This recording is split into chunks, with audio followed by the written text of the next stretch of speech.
Hello everyone and welcome back to the channel. In today's story, what begins as a simple accusation inside a royal court quickly turns into a revelation that exposes decades of lies, buried grief, and a truth powerful enough to shake an entire empire. Stay with us until the end, because this story is not just about technology or war. It's about choices, responsibility, and what happens when the past finally demands to be faced. If you enjoy deep sci-fi stories with strong emotional meaning, don't forget to like, subscribe, and turn on notifications for more. This story teaches us that truth cannot stay buried forever. No matter how powerful an empire is, lies built on fear and convenience will eventually collapse under their own weight. The characters show us that revenge and justice are not the same, and that unchecked anger can turn victims into destroyers. At its core, the story reminds us that real strength lies in accountability, cooperation, and the courage to choose a better future, even after unimaginable loss. Progress is not born from isolation or hatred, but from understanding, honesty, and the willingness to work together, especially when history has given us every reason not to. I was accused of insulting a princess in front of her entire royal court. What they didn't know was that their accusation was about to uncover a 20-year-old lie that could bring their whole empire to its knees. Stick around, because you won't believe how this ends. The throne room of the Iltheran royal palace was like standing inside a diamond. Crystalline walls twisted the light of 3 distant suns into a blinding rainbow. As an interplanetary engineer, I'd seen some wild things, but nothing prepared me for Queen Sarathus's court. The very air felt electric, making the hair on my arms stand up. "You rejected my daughter. Why?" The Queen's voice cut through the silence like a laser. And just like that, every single eye in the chamber was on me. Hundreds of alien nobles, their weird, triple-irised eyes staring me down. To them, I was just some lowly human who'd wandered into their sacred hall. My plain engineer's jumpsuit felt like a cheap costume next to their shimmering, color-changing robes. I shifted my feet, the sound echoing on the crystal floor. A tiny translator buzzed behind my ear, turning her musical language into words. But her ice-cold tone needed no translation.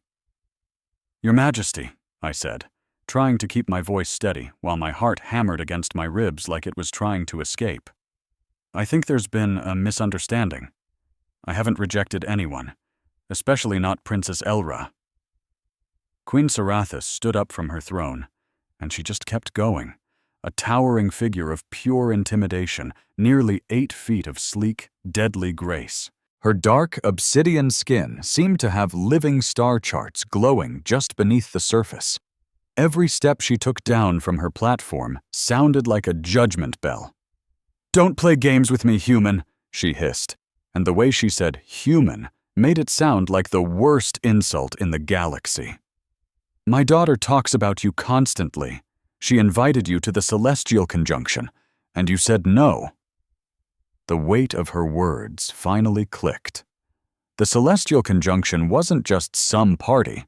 It was like their version of the biggest gala of the year, mixed with a sacred holiday.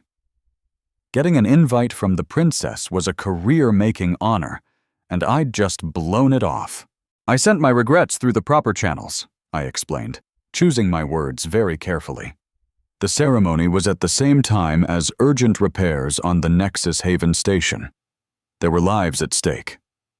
A wave of murmuring swept through the court.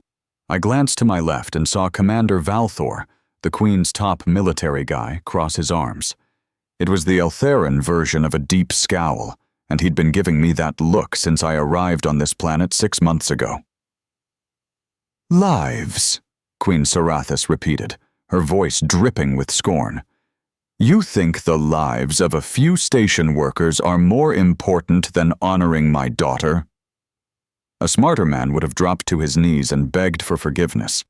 But I guess I've never been that smart. Maybe it's the engineer in me. I see a problem, I fix it. Politics be damned. With all due respect, Your Majesty, I said, looking her straight in the eye, which caused another round of gasps from the court. It wasn't just a few workers. It was 300 souls, including 50 children, trapped with a failing life support system. Princess Elra herself has said that our greatest duty is to protect those who can't protect themselves. I thought she would understand. The Queen's face became a perfect, unreadable mask. You think you know what my daughter would do? I don't presume anything, I said, my pulse starting to race. She held up a hand, and the entire room fell silent. You talk about duty, human, she said, her voice heavy. Let me tell you about duty. 20 cycles ago, during the Shadow Rift War, your species did nothing, while the Voron swarm burned our outer colonies to the ground. Where was your duty then? Her words hit me like a physical punch, not because they were totally unfair, but because they scraped open a very old, very personal wound. My hands balled into fists. We were barely a spacefaring species back then, I said, my voice coming out rough.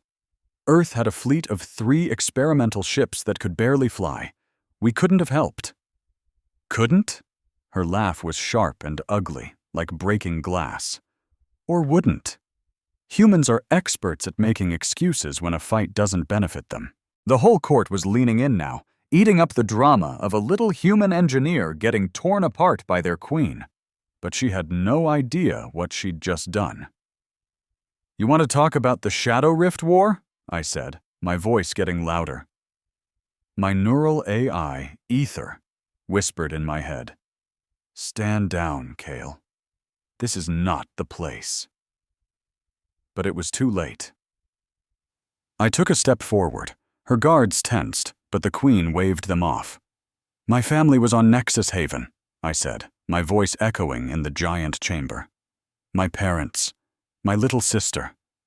They were on a humanitarian mission, delivering medicine to your colonies.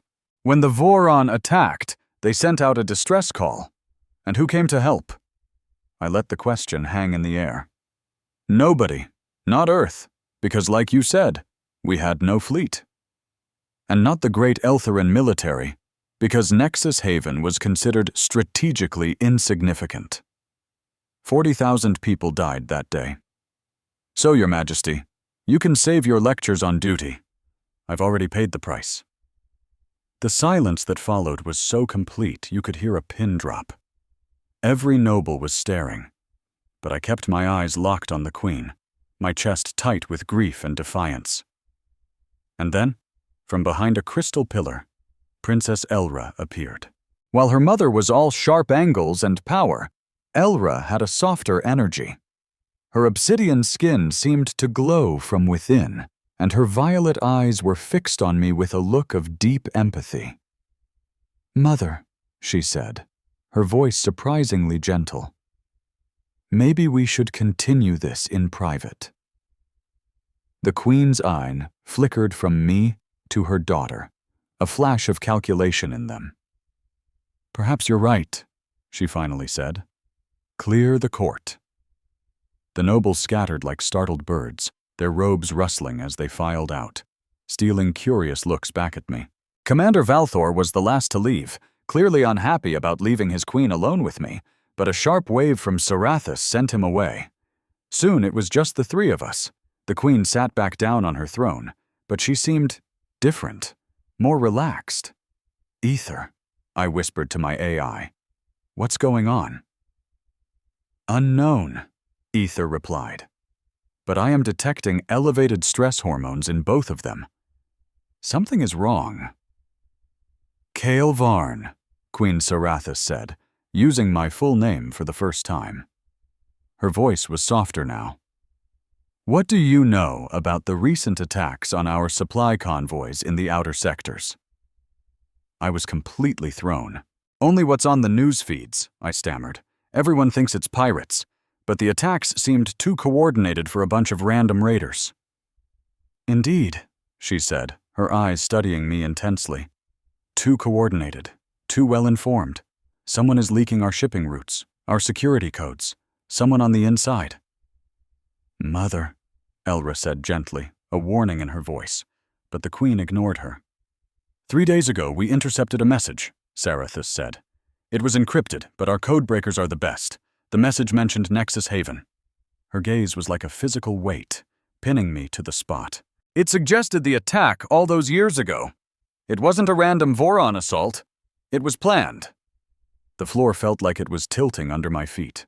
My whole world was spinning. What are you saying? I managed to ask. I'm saying, Mr. Varn, she replied, that someone wanted Nexus Haven destroyed. Someone who made a fortune from the chaos of that war. And now, 20 cycles later, that same someone is making their move again. My mind was racing. Nexus Haven was a tragedy, the defining horror of my life. But if it was deliberate... Why are you telling me this? I asked, my voice tight. Elra stepped closer. Because the message mentioned you, Kale, she said softly. It mentioned you by name. It implied that you being here on this planet wasn't an accident. That's impossible, I said, shaking my head. I was assigned the Nexus Haven contract by the Engineering Guild. It was random. Was it? The Queen asked quietly. Or were you put here on purpose? A human with a reason to hate both the Eltherans and the Voron, with the exact skills needed to break into our most secure systems? The accusation hung in the air, and my temper flared. You think I'm a spy? A saboteur? I shot back. I've spent 6 months keeping your stations from falling apart. And this is Kale, Elra said, her voice cutting through my anger. We don't think you're involved. We think someone is trying to frame you, someone who knows your past, who knows all about Nexus Haven. They're trying to use you. My heart was pounding, but I forced myself to think, to breathe. The Queen's gaze was like ice, and in that moment, I knew. The public accusation, clearing the entire court, this whole terrifying spectacle, it was all a test. You had to see if I could be bought, I said, the pieces clicking into place. To see if my anger about Nexus Haven could be used against you. A tiny, genuine smile touched Queen Saratha's lips. Perhaps humans aren't as simple as we've been led to believe, she said.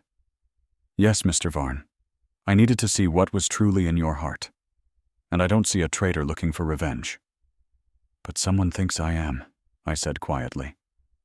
Or they just want to stir up trouble.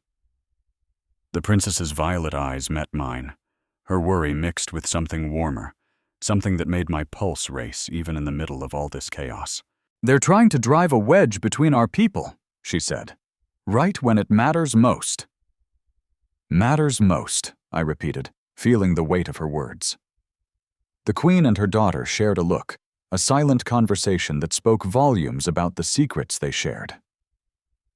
Tell him, Queen Saratha finally said. The princess nodded, her face firm. The celestial conjunction isn't just a ceremony, Kyle, she said, her voice steady and calm, cutting through my racing thoughts. It's when Valithra's entire planetary defense grid realigns. For 1 single hour, our shields will be at their weakest. It's the perfect time for an attack. And you wanted me there because... I trailed off, looking into her deep violet eyes for the answer. Because I trust you, she said. And those simple words were like a lifeline in a storm. And, the Queen added, because we've found glitches in the grid's programming. Tiny flaws that only a brilliant engineer like you could find and fix. And just like that, it all snapped into a horrifying picture. Someone had arranged for me to be assigned to Valithra. They planted fake evidence to make me look like a threat. And now, with this big ceremony coming up, they were ready to make their move. And when they do, I said, my voice barely a whisper, I'll be the perfect person to blame, the bitter human, angry at the Eletherians for letting his family die on Nexus Haven. Exactly, Queen Saratha said, her voice as sharp as the crystals on her throne. That's why I had to test you in front of everyone. There can be no doubt where your loyalty lies. But before she could finish, a piercing alarm screamed through the hall, a wailing sound that shot us all to our feet. The princess's dark skin flashed with sharp, geometric patterns, an Eleutherian sign of extreme alarm I had learned to recognize. "What is that?" I asked, but a cold dread was already creeping into my gut. I knew what it was. "Proximity alert," the queen said, her voice grim. "The palace is under attack." The crystal walls of the throne room started to shimmer and distort, like looking through a heat haze. Through the warping walls, I could see figures in the hallway, dressed in combat armor that seemed to bend the light around them, making them look like ghosts. "Null phase tech," the princess breathed, her voice filled with disbelief. "That's impossible. That technology was lost during the Shadow Rift War." "Apparently not," I said, my engineer's brain already kicking into gear, analyzing what I was seeing. "Those suits are using phase displacement. They're shifting partially into another dimension to walk right through solid walls." "Can you stop it?" Queen Saratha asked, and for the first time I heard something other than command in her voice. It was a plea, a crack in her perfect regal composure. I did the math in my head. It took 2 seconds. "Maybe," I said, "but I need access to the palace defense systems, all of it." She didn't even hesitate. In one smooth motion, she unclasped a crystal key from her neck and tossed it to me. It glittered in the light like a trapped star. "Full access," she said. "Do what you have to do." "Mother," the princess protested, her eyes wide with shock. Those protocols were written for a different time," Queen Saratha snapped, her voice like steel. "Before someone dug up technology that should have stayed buried, before they used our own fears against us." The walls flickered again, and we saw the attackers getting closer, moving with cold, military precision. Their weapons weren't the elegant energy lances of the Eleutherian guards. They were carrying brutal kinetic rifles, designed to tear through shields and armor like paper. "Ether," I whispered into my comms, sliding the crystal key into my wrist computer. "Link me in." "Linking, connected, Kyle," Ether's synthetic voice replied in my ear. "Warning, these systems are incredibly complex." "Then we better get into work fast," I muttered. A flood of data poured through my neural implant. Schematics, lines of code, so much information it would normally take weeks to sort through. I had minutes, if that. "They're using phase displacement to get through the walls," I said out loud, my fingers flying across holographic controls that bloomed around me like a glowing blue flower. "But they still have to be anchored to our reality. That means they're vulnerable to harmonic disruption."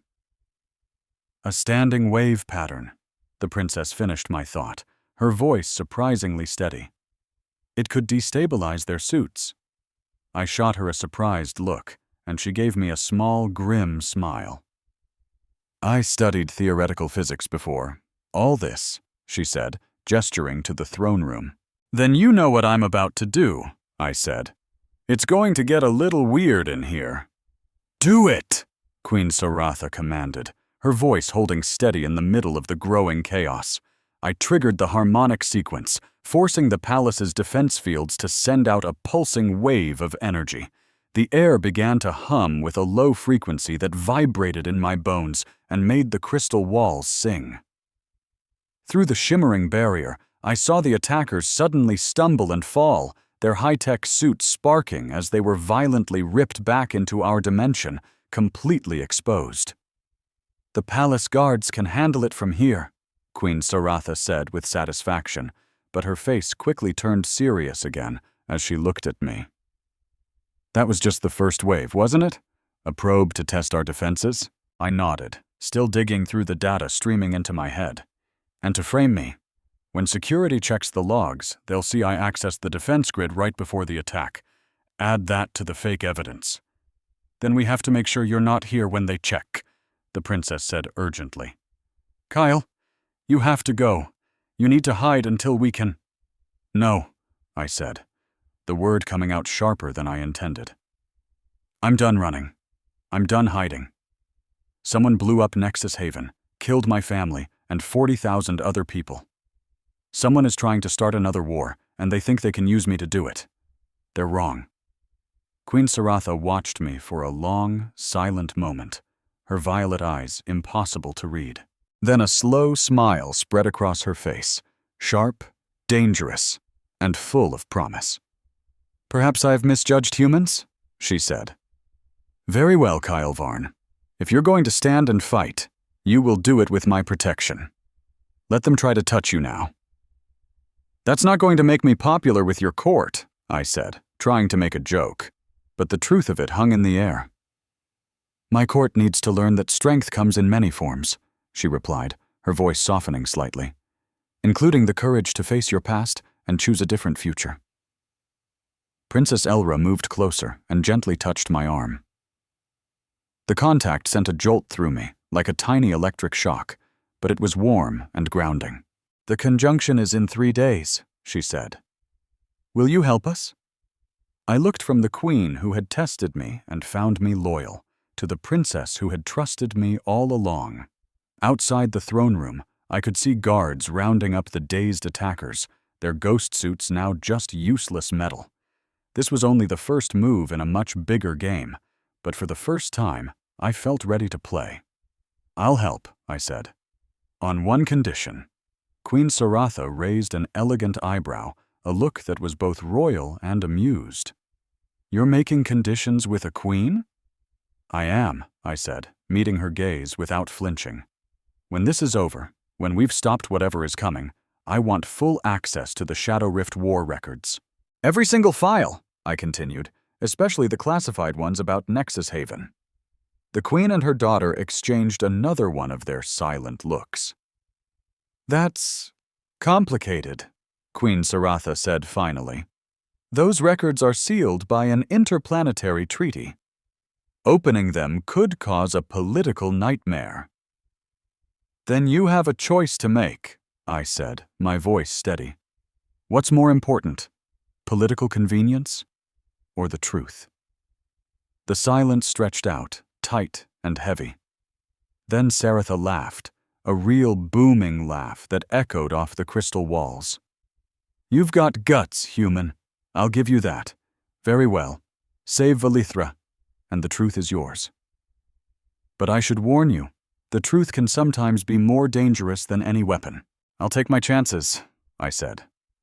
She nodded, then turned to her daughter. "You will be Mr. Varn's official liaison. Your job is to keep him alive and out of trouble." "I'll do my best," Elra said, her smile suggesting she knew just how big a challenge that would be. Right on cue, Ether's voice buzzed in my mind. "Kyle, I'm picking up residual energy signatures all over the palace. The technology from those suits, it left traces." My blood ran cold. The traces match archived energy readings from Nexus Haven, from the day it was destroyed. The princess saw the look on my face instantly, her hand tightening on my arm. "What is it?" she asked, her voice soft but insistent. I looked at the 2 alien royals who had just offered me a chance at justice. "This isn't just about framing me," I said, the terrible weight of it all crashing down on me. "Whoever is behind this is connected to what happened 20 years ago. It's the same technology, the same energy signatures." "Then we have 3 days to solve a 20-year-old conspiracy," Queen Saratha said, her voice as grim and dark as deep space. "I suggest you get started." As we left the throne room, Princess Elra walked right beside me, her presence a silent comfort in the storm brewing in my mind. The palace hallways were buzzing with security teams, the entire place on high alert. I couldn't shake the feeling that I'd just stepped onto a chessboard in a game far bigger and more dangerous than I had ever imagined.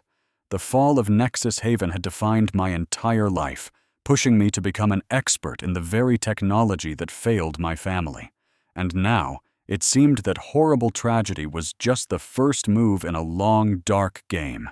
"Kale," Ira said, her voice a soft current in the river of courtiers flowing through the grand hallway. "About the conjunction ceremony. I get why you couldn't be there."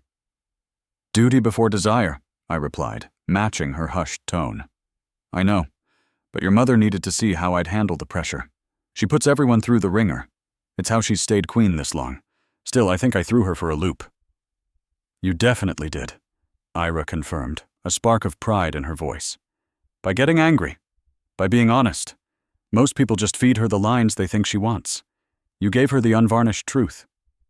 We arrived at a heavily secured section of the palace, and with a graceful press of her palm, Elra unlocked a series of checkpoints. "These will be your quarters for now," she announced, gesturing toward a suite designed with elegant, flowing lines and lit by the shimmer of Altheran crystal. The room alone was worth more than I'd make in a lifetime of engineering contracts, completely shielded and under constant surveillance. "You'll be safe here." "Thank you," I said, turning to face her, my voice dropping. "For trusting me, for having my back in there." She cocked her head, a gesture I was learning was a sign of amusement among her people. "You saved 300 lives instead of showing up to a party. That told me everything I needed to know about who you are." "Your mother called it a slap in the face," I pointed out, a wry smile playing on my lips. "My mother is a politician," Elra shot back, her violet eyes flashing. "She speaks 3 different languages, what she says, what she means, and what she wants everyone else to believe. You'll figure her out." "Will I?" I asked, only half joking. Her smile widened, and those incredible triple irises of hers seemed to radiate warmth. "I think you will, Calvar. You're smarter than you act, and these next 3 days are going to prove it." After she was gone, I stood by the window, looking out across Velithra's capital as its 3 suns set one after another, painting the sky in colors no human words could ever capture. My enemies were out there somewhere, the ones who had wiped out my family and thousands of others, the ones who wouldn't hesitate to kill again. "Ether," I said under my breath, "run a complete breakdown on those energy signatures, cross-reference them with every byte we have from Nexus Haven." "Already on it, Kale," Ether's voice replied in my mind. "Are you positive you want to start unraveling this? Once we pull this thread, there's no going back." I watched the last sun dip below the crystalline towers, casting the city into a deep twilight. "I've been on the run from this for 20 years, I said. "It's time I faced it." Even if Queen Sarathis was right, even if the truth was more painful than any wound, I thought about my family, the life I could have had if Nexus Haven hadn't been destroyed. Then my mind drifted to Elra's touch, so warm and electric, to Sarathis's grudging respect, and to the 300 souls I'd saved by picking duty over a party. "Especially then," I said out loud, "the truth is supposed to cut deep. That's how you know it's the real thing." As darkness fell over Velithra, I plunged into the network, navigating streams of data like a pilot weaving through an asteroid field.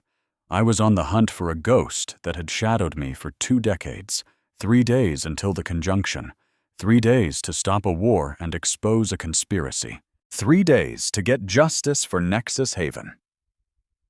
The board was set, and for the first time in 20 years, I wasn't the one being hunted. The hunter was about to become the prey, and a fire in my gut burned with anticipation. The next morning came far too quickly, announced by the crystal chime of an Altheran wake-up call, its melody strangely beautiful and alien. I had spent the entire night diving through data, chasing phantoms through 20 years of classified files until my eyes burned with exhaustion. I'd even ignored Ether's gentle suggestions that I get some sleep, too lost in my obsession. "You look like you wrestled a black hole," Princess Elra commented as she walked in, carrying a tray with what I hoped was breakfast. She moved with the liquid grace of her species, but I was beginning to pick up on the little things, the slight tilt of her head when she was amused, or the way the intricate patterns on her obsidian skin would deepen when her violet, triple-irised eyes clouded with worry. "Thanks," I grumbled, forcing a weak smile as I accepted the tray and eyed the strange-looking food. Iltheran food was one adventure I still hadn't gotten the hang of. "Is this stuff safe for humans?" "Cross-referenced with your medical files," she promised, taking a seat across from my messy workstation. "Did your all-night ghost hunt turn up anything?"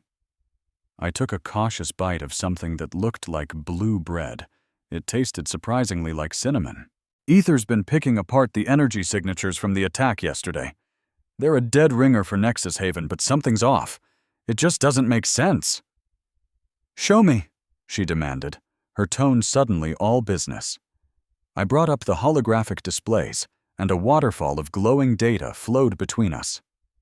"These are the readings from Nexus Haven 20 years ago, and these are from yesterday's attack. Notice the similarities?" She leaned forward, her triple irises scanning the patterns with a scientist's keen eye. Her expression grew tense, and a shadow of alarm flickered across her face. "They're almost identical," she whispered. "But that's impossible. Null-phase technology was purely experimental, even back during the Shadow Rift War. The power it would take alone." "My point exactly," I said, my voice heavy.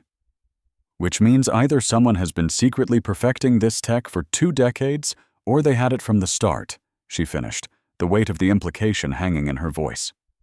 "Kale, this makes it look like Nexus Haven wasn't just some random act of terror. It was a weapons test." I just nodded, the truth of her words settling over me like a shroud. 40,000 people dead, just so someone could test out a new weapon. And now they're using that same weapon here. The patterns on her skin shifted, becoming sharp, angular designs that pulsed with an internal light, a sign of anger I was starting to recognize. "We have to tell my mother," she declared, her voice tight with rage. "Not just yet," I countered, pulling up another screen. "There's more." I started digging into shipping records from before Nexus Haven was hit. 3 weeks before the attack, an unscheduled shipment arrived. Classified cargo, sealed by... I paused, the reality of it still hard to swallow. Sealed by the Iltheran Defense Ministry, from a black site research lab that officially didn't even exist for another 5 years. The silence that followed was suffocating, filled with everything we weren't saying. Ira shot up from her chair and paced to the window, where the light from Valithra's 3 suns painted her in a shifting mosaic of color. "You're saying someone in our own government was involved," she said, her voice barely a whisper. "I'm not saying anything," I replied, keeping my voice level. "I'm just following the data." "Data can be faked," she argued, her back still turned to me. "Records can be changed." "True," I conceded. "But energy signatures don't lie. Whoever fired that null-phase weapon yesterday is tapping into a power source that only exists in 3 places in the entire galaxy. A research outpost in human territory, a junked Voron warship, and..." I let the sentence hang, letting her connect the dots. "And the astral core," she breathed, her voice almost inaudible. "Right under the royal palace." I watched her, trying to read her reaction. Trust didn't come easy for me, not after everything. But Elra had defended me when her own mother was ready to throw me to the wolves. "Elra," I said, softening my tone, "I have to ask you something, and I need you to be completely honest. Is there any way your mother could have known about this?" She finally turned from the window, and the raw, aching sadness in her eyes made my own chest feel tight. "My mother has done many things to hold this empire together," she began, choosing her words with extreme care. "Things that many would call harsh, even cruel, but she would never." She shook her head, her violet eyes shining with tears she refused to let fall. "She lost friends at Nexus Haven, Kale. Iltheran diplomats who were there trying to broker peace. If someone in our government was part of this, she had no idea." "You're sure about that?" I had to ask. "I would bet my life on it," she said, and then a sad smile touched her lips. "Actually, I think I already am." Before I could say anything, an urgent alert from Ether chimed inside my head. "Kale, we've got a problem. I'm picking up an unauthorized user inside the Palace network. They're breaking into archived defense files." "Where?" I demanded, already grabbing my equipment. "That's the tricky part. The access point is on the move, and it's using ghost codes from the Shadow Rift War. Credentials that are supposed to be extinct." They're inside the palace, I said, feeling my heart rate climb. Right now. Elra was instantly at my side, her face a mask of determination. We have to call security. No, I said, shaking my head. If we do that, they'll disappear. We need to find out who this is and what they're after. I fired up a tracking program on my handheld holo device. Ether, can you follow the signal without letting them know we're onto them? Already doing it, Ether confirmed. They're good. Top-tier encryption, adaptive routing, but they made a mistake. They're using quantum-entangled pairs to communicate. I can track the resonance. Where? Sub-level 12, Ether reported. The old war memorial. Elra's skin patterns went dark, a clear sign of her distress. That whole section's been sealed off for years. Nobody ever goes down there. Somebody does now, I said. Let's go. We moved through the palace with a shared sense of purpose. Ira guided us through a network of service tunnels and maintenance shafts, bypassing all the main security scans. It occurred to me that for a princess, she knew an awful lot about how to sneak around her own palace, but I shoved that thought down. The farther down we went, the more the palace changed. The shimmering, almost magical beauty of the top floors melted away, replaced by ancient stone walls, carved with the scars of wars nobody even remembered. The air turned stale and cold, with that sharp metallic taste of recycled oxygen. This part is way older than the rest of the palace, Elra said, her voice bouncing off the walls of the narrow service shaft as we climbed down a ladder. It was part of Valithra's first fortress, back when this was just some backwater planet. My mother keeps it to remind us of how far we've come, or how easily we could lose it all. Deep, I mumbled, trying to keep my eyes on the rungs. We finally hit sub-level 12. The corridor was swallowed by shadows, with only a few emergency lights flickering weakly. Motes of dust hung in the air, like they hadn't been bothered in decades, except for one thing: a fresh set of footprints cutting a path deeper into the darkness. Someone was just here, I said, crouching down to look at the tracks. Within the last hour. How can you be so sure? Ira whispered. The dust, I pointed out. It hasn't had time to settle back into the prints. Whoever this is, they're not trying to hide their tracks. So they're either arrogant, she said, or they're not afraid of anything down here. We followed the footprints down a maze of hallways, past giant, sealed doors with warnings carved in a language so old I could barely recognize it. We ended up in the War Memorial, a massive cavern where the crystal walls were engraved with the names of thousands of soldiers who had died in forgotten wars. Their names glittered in the dim light like captured stars. And right in the middle of the room, a person in a maintenance uniform was hunched over a portable computer, complex streams of data dancing around them like a hologram.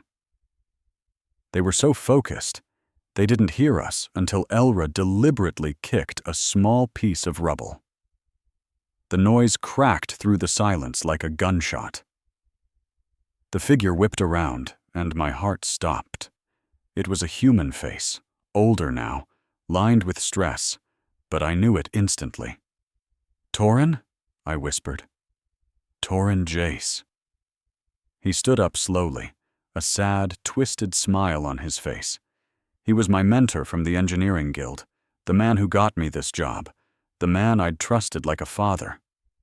Hey, Kale, he said, his voice so casual you'd think we'd just run into each other at a coffee shop, not in a sealed vault under an alien palace. I was wondering when you'd show up. You're about 6 hours early. Not bad.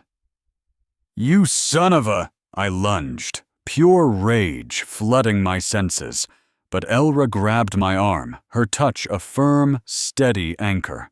Mr. Jace, she said, her voice as cold as deep space. You are trespassing in a highly restricted area of the royal palace. That alone is enough to get you locked away forever. You want to tell us what you're doing here? Torin let out a laugh, but it was a hollow, empty sound. Explain myself? To you? That's funny. How about you explain why your people are hoarding technology that could have saved my homeworld, Nexus Haven? What are you talking about? I demanded, my voice raw with the sting of betrayal. He waved a hand at his terminal, where the data glowed like a poison. It's all right here, Kale. 20 years of lies. The Eleutherians had computer systems that could predict the future during the Shadow Rift War. They could have warned us about the attack on Nexus Haven hours before it happened. But they chose not to. That's not possible, Elra said, but I could hear the tiny tremor of doubt in her voice. Isn't it? Torin turned the screen so we could see. Look for yourselves. Official orders, communication logs, everything with the official seal of the Eleutherian High Command. They knew the attack was coming. They knew, and they did nothing. I stared at the lines of code scrolling by, the dates and coordinates burning themselves into my brain. Every single one felt like a knife twisting in a wound I thought had healed. Why? I asked, my voice barely a whisper. Why would they let that happen? Politics, Torin spat, his eyes burning with fury. The Peace Party and their government was getting too popular, so the military hardliners figured a little tragedy would get the public to support more military spending. 40,000 human lives just to win a political argument. You're lying, Elra said, but the patterns on her skin were shifting nervously, betraying her distress. Am I? Torin's voice went cold. Why don't you ask your mother? She was the director of intelligence back then, wasn't she?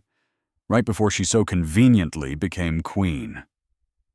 The room suddenly felt airless, like we'd been thrown out into the vacuum of space. I looked at Elra, at the doubt creeping into her eyes, and my own world started to crumble. You said she didn't know, I said quietly, hoping she could make it make sense. I believe she didn't, she stammered, shaking her head as her eyes welled up with tears. This just can't be true. Oh, it's very real, Torin said, his voice sharp and cruel. And pretty soon, the whole galaxy is going to know. This whole attack on Valithra isn't just an attack. It's a stage. We're going to broadcast this truth on every channel, to every planet. The Eleutheran Empire's dirtiest secret is about to go public, and it's going to cause chaos. Maybe even a new war. And that's what you want? I asked, my voice shaking. More people to die? His face hardened, becoming a mask of old pain. I want justice, Kale. My daughter, Mira. She was on Nexus Haven. She was 6 years old. She died because a bunch of alien politicians decided human lives weren't worth saving. So yeah, if I have to burn their empire to the ground to get justice, I will. He took a deep breath. Yesterday's attack, that was just a warning. Proof that we can use their own secret technology against them. My mind raced, trying to find a solution. But this wasn't an engineering problem. This was about a father's grief, a pain that had been festering for 2 decades. Torin, I said, taking a careful step toward him. I get it. I really do. But this isn't the answer. Innocent people are going to get hurt. Innocent people already died, he screamed, his calm finally shattering into a million pieces. Where was the concern for innocent people back then? A very good question, a new voice said, calm and powerful, from the entrance. We all spun around. It was Queen Saratha, Elra's mother, standing there with 2 royal guards. But their weapons were holstered, a deliberate show of peace. Her face was impossible to read as she looked at the scene. Mother, Elra started to say, but the queen just raised a hand to silence her. I heard all of it, the queen said, her voice filled with a heavy authority. One of the perks of having security everywhere, and you must be Mr. Jace, the man who would destroy an entire civilization for revenge. For justice, he shot back, his voice trembling slightly. People often confuse the two, Queen Saratha said, walking into the room with the grace of a predator.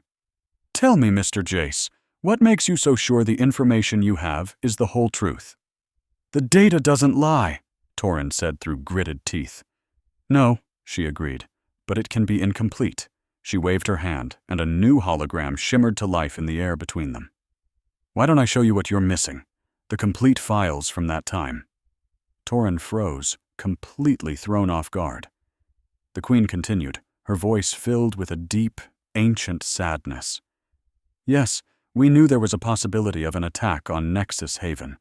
We also flagged 17 other possible targets at the same time. Our predictive technology was brand new, completely untested. The confidence level for the Nexus Haven attack was only 12%. 12%? Torin scoffed. And we were looking at an 87% probability of an attack on the Voron colonies, the Queen countered, her voice strained. That's 6 million lives, Mr. Jace. We sent our fleet where the data told us the threat was greatest, and we were wrong. Horribly, catastrophically wrong.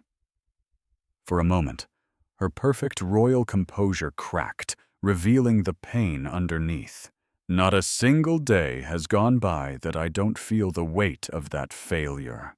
You were the director of intelligence, I said, the words tasting like ash in my mouth.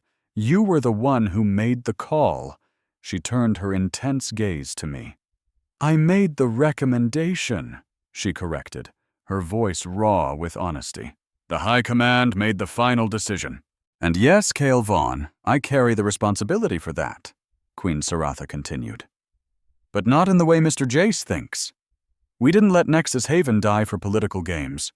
We failed to save it because of a terrible, tragic mistake in our calculations. That's a nice story, Torin sneered.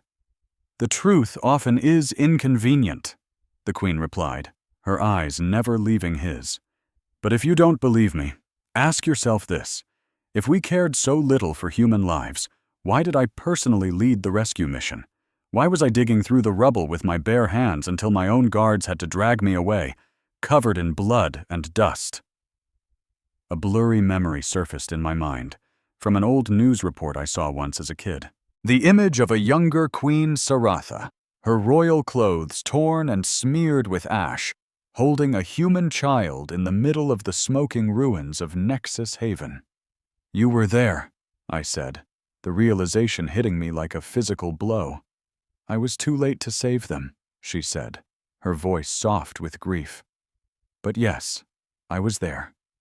She turned her gaze back to Torin.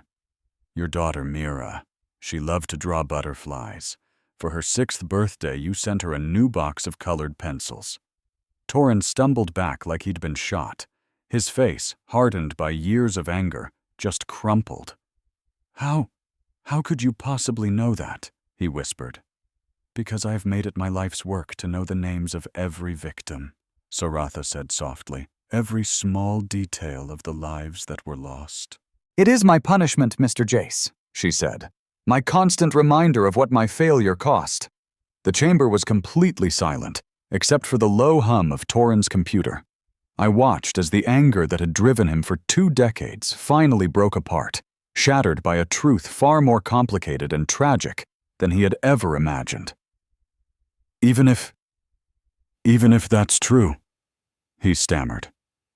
It doesn't change anything. Your technology could have saved them. You've been hiding things that could help the entire galaxy. You are right, the Queen said, and her admission shocked all of us. We have been secretive. We've guarded our knowledge out of fear. A fear that the last war burned into us.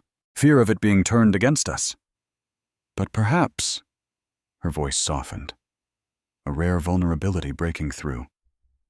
Perhaps it's time for that to change. Mother, gasped Elira, her violet eyes wide with shock. Sarathis offered her daughter a sad, fleeting smile. The past is set in crystal, but the future is unwritten. She turned back to the broken man. Mr. Jace, you've planned this revenge for years, but what comes after? When the Empire falls and chaos consumes the stars, will their spirits rest easier? Torin's hands shook as they hovered over his terminal. For a moment I braced for him to trigger some catastrophic protocol. Then his shoulders slumped, and he seemed to age a decade in seconds. His fire was gone. I don't know anymore, he admitted, his voice barely a whisper. I've lived with this hatred for so long. I don't know who I am without it. Then perhaps it's time to find out, Sarathis said gently, her tone almost maternal. Surrender now. Help us stop this attack. I give you my word. The full records of Nexus Haven will be released. The galaxy will know the truth, our failures included. And then, we begin the hard work of building something better, together. I watched, caught between awe and skepticism. Your Majesty, I said, my voice cautious. With all due respect, Torin isn't working alone. The null phase tech, the coordinated attacks? Yes, she agreed, her gaze sharpening. Mr. Jace, who else is involved? Torin was silent for a long moment, his eyes distant. I can't stop them, he said at last, his voice a whisper. Even if I wanted to, they're beyond my control now. Who? I pressed, stepping closer. The Shattered, he said, the name barely audible. Survivors from the Shadow Rift War. Humans and Eleutherians alike, bound by their hatred for both our governments. I thought I was using them, but... His voice broke. They were using me. A human face for their vendetta, Sarathis finished, her tone as cold as the void. Someone to take the blame when the dust settles. They have the null phase tech. Torin continued, his words spilling out like a confession. Stolen from old battlefields, reverse-engineered in hidden facilities. They plan to use it during the conjunction, when the shields are down. Not just to strike the palace, but to trigger a resonance cascade in the astral core itself. Elira gasped, her skin patterns flaring in alarm. That would devastate half the continent, I said, my engineer's mind already running the calculations. Maybe more. The energy release would be catastrophic. Exactly, Torin said, his voice hollow. They call it justice. I call it madness. But I helped them get this far, gave them access codes, inside information. Then you'll help us stop them, Sarathis said, her voice firm as tempered steel. Guards, take Mr. Jace into protective custody. Comfortable quarters, not a cell. He's a witness now, not a prisoner. As the guards led Torin away, he paused at the chamber's entrance. Varn, he said, avoiding my eyes. I'm sorry. For everything. For using you. You deserved better from me.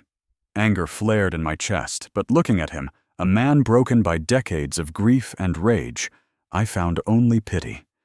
We all deserve better, Torin, I said. Maybe it's not too late to change that. He nodded, a ghost of a gesture, and was gone, leaving me with the two royals. Sarathis studied me with her unnerving triple irises. You showed remarkable restraint, she observed. Another man might have attacked him on sight. Violence doesn't heal grief, I said quietly. It just spreads it. Wisdom beyond your years, she said, then turned to Elira. Coordinate with security. Lock down all access to the astral core. No one approaches it without my direct authorization. And the conjunction ceremony? Elira asked. We proceed as planned, Sarathis said. Canceling now would signal weakness, possibly triggering the attack early. But we'll be ready. She looked at me, her gaze piercing.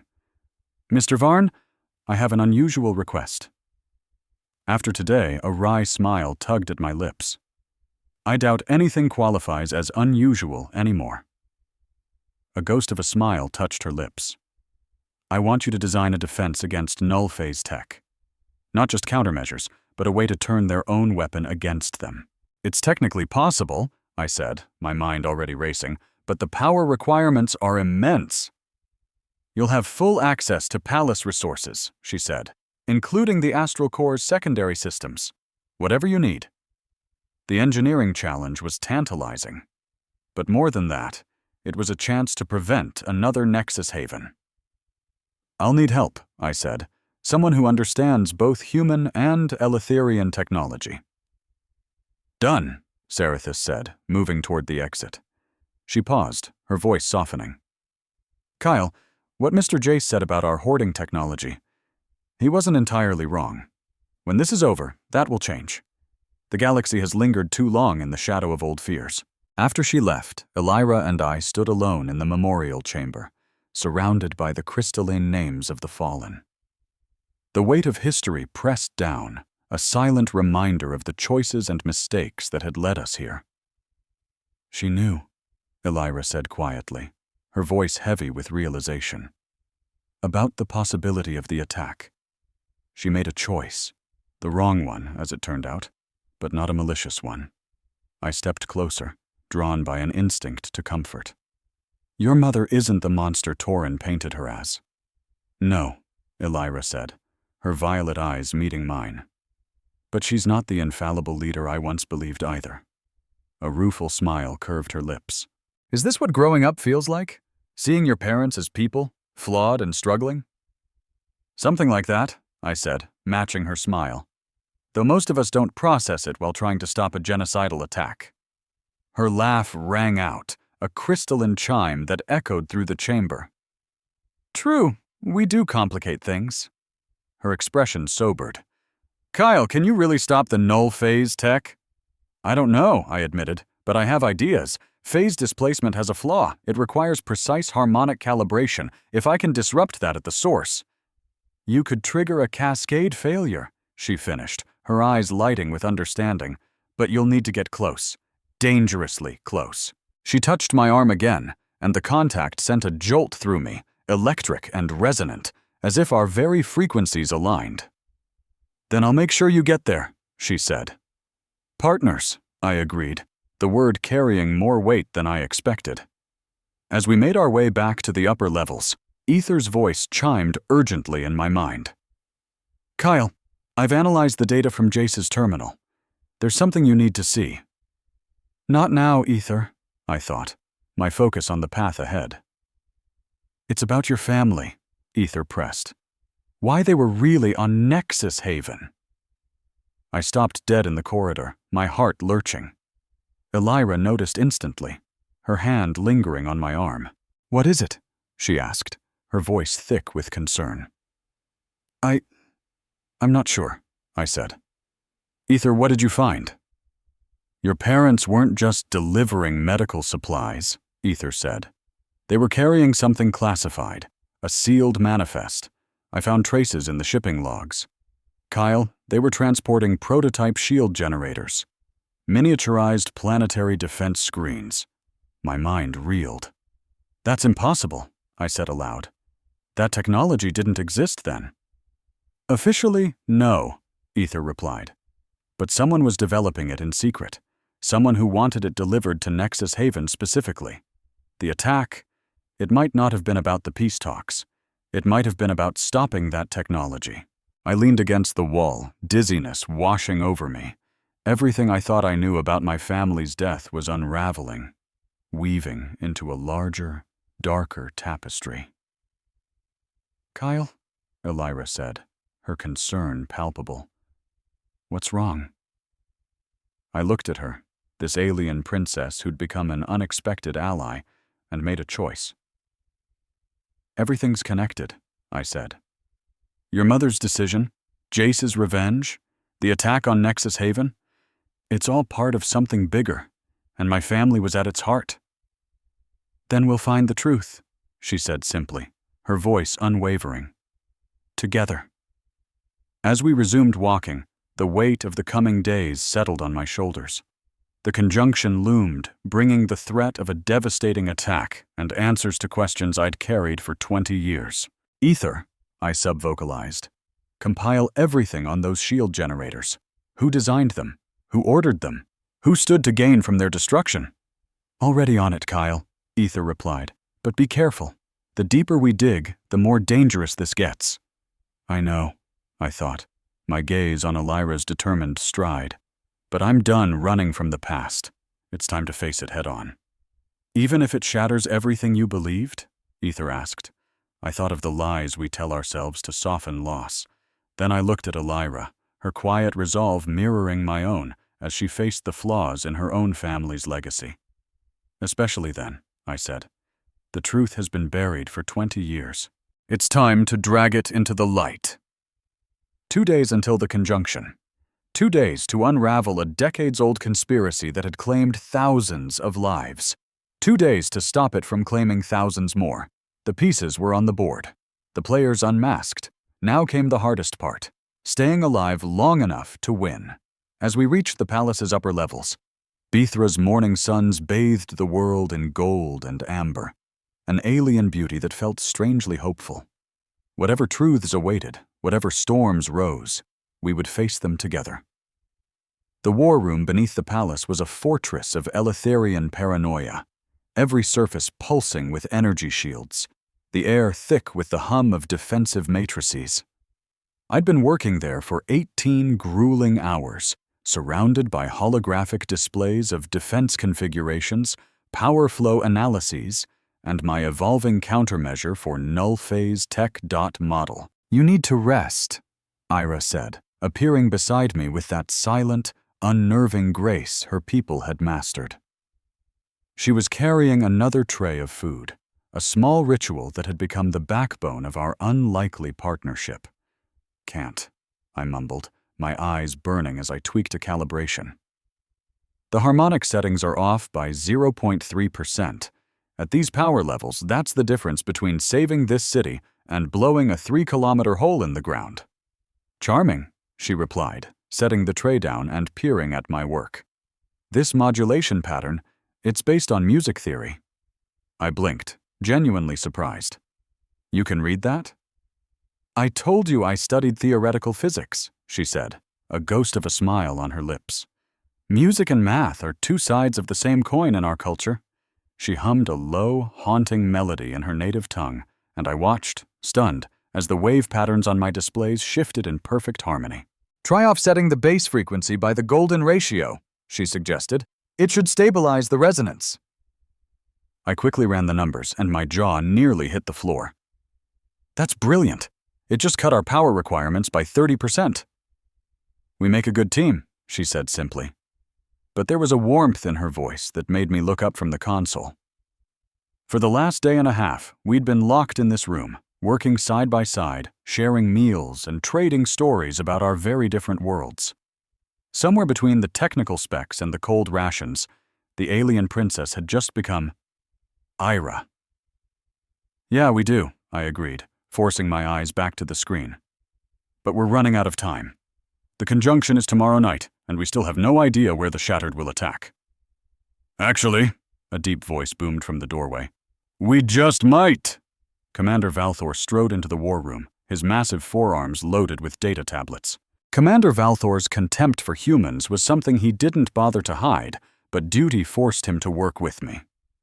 His professionalism was a fragile bridge between us. "Our questioning of the prisoner has paid off," he said. His voice clipped as he slapped a tablet onto the central display. "Questioning?" I shot back, my eyes narrowing. "The Queen gave specific orders. Relax, human," Valthor cut in, his tone dripping with condescension. "We just asked." He was surprisingly cooperative. The holographic map flickered to life, showing 3 separate locations inside Synthra Prime, all abandoned industrial parks left over from the Shadow Rift War. "The Shattered have set up staging areas here," Valthor announced. "Any one of them could be the launch point." I stared at the map, my mind racing through tactical simulations, calculating probabilities like a machine. "They'll hit all 3, I said finally. "It's a classic misdirection. They'll stretch our forces thin, then hit us with the real attack from somewhere else entirely." "My thoughts exactly," Valthor grumbled, clearly annoyed that we agreed. "But where?" "Ether," I subvocalized to my AI. "Run a geometric analysis. If these 3 points are a distraction, where's the optimal 4th position for a primary strike?" The seconds stretched into an eternity as Ether processed. "Kyle, there is a maintenance tunnel running directly beneath the palace. It is absent from all current city maps, but historical records show it was part of the original fortifications." "How close does it get to the astral core?" I asked. 600 meters, Ether replied. "Close enough for a focused null phase burst to trigger a catastrophic resonance cascade." I swiped the tunnel schematics onto the main display, the glowing blue lines cutting through the dim light of the war room. "There," I said, pointing. "That's their real target. The attacks on the surface are just noise to keep us busy while they sneak their real weapon right under our feet." Valthor studied the data, the complex patterns on his skin shifting through what I had come to recognize as his thought process: skepticism, followed by analysis, and finally, grudging resolve. "If you're right," he said, "we could set an ambush. Crush them in the tunnel." "No," Ira said suddenly, her voice cutting through the tension. "That's what they'd expect us to do. It's predictable military thinking. Force against force." "Kyle's countermeasure gives us another way," she continued, and a spark of understanding passed between us. "We let them get close," I said, picking up her train of thought. "We let them think their plan is working perfectly. Then just as they activate their weapon, my countermeasure hijacks it and turns it into a cage." "Trapping them with their own device," Valthor finished, his eyes showing a flicker of something new: respect. "It's risky. Your calculations would have to be perfect." "They are," I said with more confidence than I felt. "But we'll need to modify the palace shield generators to create a focused inversion field right at the point of attack." "That would leave other sections of the palace vulnerable," Valthor pointed out. "For 30 seconds, I countered. "Can your forces hold for 30 seconds? His pride flared. The patterns on his skin glowed brightly. "The Eletheran Royal Guard could hold for 30 hours against those degenerates." "Good," I said. "Because once that trap springs, we have to move fast. The containment field won't hold for long, and whoever is leading this attack won't go down without a fight." "Any idea who that might be?" Ira asked, her violet eyes searching my face. I'd been dreading this question, because the answer had been slowly taking shape in my mind for hours. The sophisticated tech, the insider knowledge of the palace, the access to restricted military hardware. "It has to be someone high up," I said quietly. "Someone who's been playing the long game. I think it's Director Zarion, the head of archaeological research. He'd have access to old battle sites and forgotten technology. He was a leading voice in the peace faction during the war, right up until the attack on Nexus Haven." Valthor's skin patterns flashed in shock. "Impossible! Zarion is a respected scholar, a voice of reason on the council. He lost his entire research team at Nexus Haven." 20 years is a long time to hide a grudge behind a mask of civility, I countered. "We need proof," Ira said, but her tone told me she was already considering it. "We'll get it tomorrow night," I promised, my voice steady.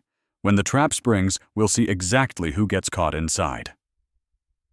The next 20 hours were a blur of controlled chaos. I worked directly with the palace engineers, walking them through modifications that pushed their own technology far beyond its designed limits. Ira never left my side, translating complex concepts with an effortless grace and offering insights that sharpened my designs to a razor's edge. Meanwhile, Valthor redeployed his security forces with chilling efficiency, positioning them exactly as we predicted, while Queen Sarathis made her own quiet preparations. Through it all, the palace maintained a veneer of normalcy, buzzing with activity for the upcoming celestial conjunction, as if there was no threat at all. "It's beautiful," I admitted, standing with Ira on a high balcony as the sun began to set. Velithra's sky was on fire with colors I'd never seen, as its 3 suns began to align in a cosmic dance, painting shimmering ribbons of light across the heavens. "The conjunction is a time of renewal," Ira said, her voice soft but clear. "A moment when the veil between what was and what could be becomes thin. Our oldest texts say it's a time of infinite possibility, or infinite danger." "The two usually go hand in hand," I said, my gaze drifting from the sky to her. She was quiet for a moment, her dark skin catching the last rays of light.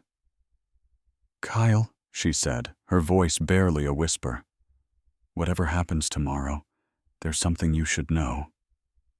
I turned to face her fully, captivated by the way the twilight made her violet eyes seem to glow with an inner light, and it took my breath away. "What is it?" "When you first arrived on Velithra, I watched you," she confessed. "Not officially. My mother would have been furious.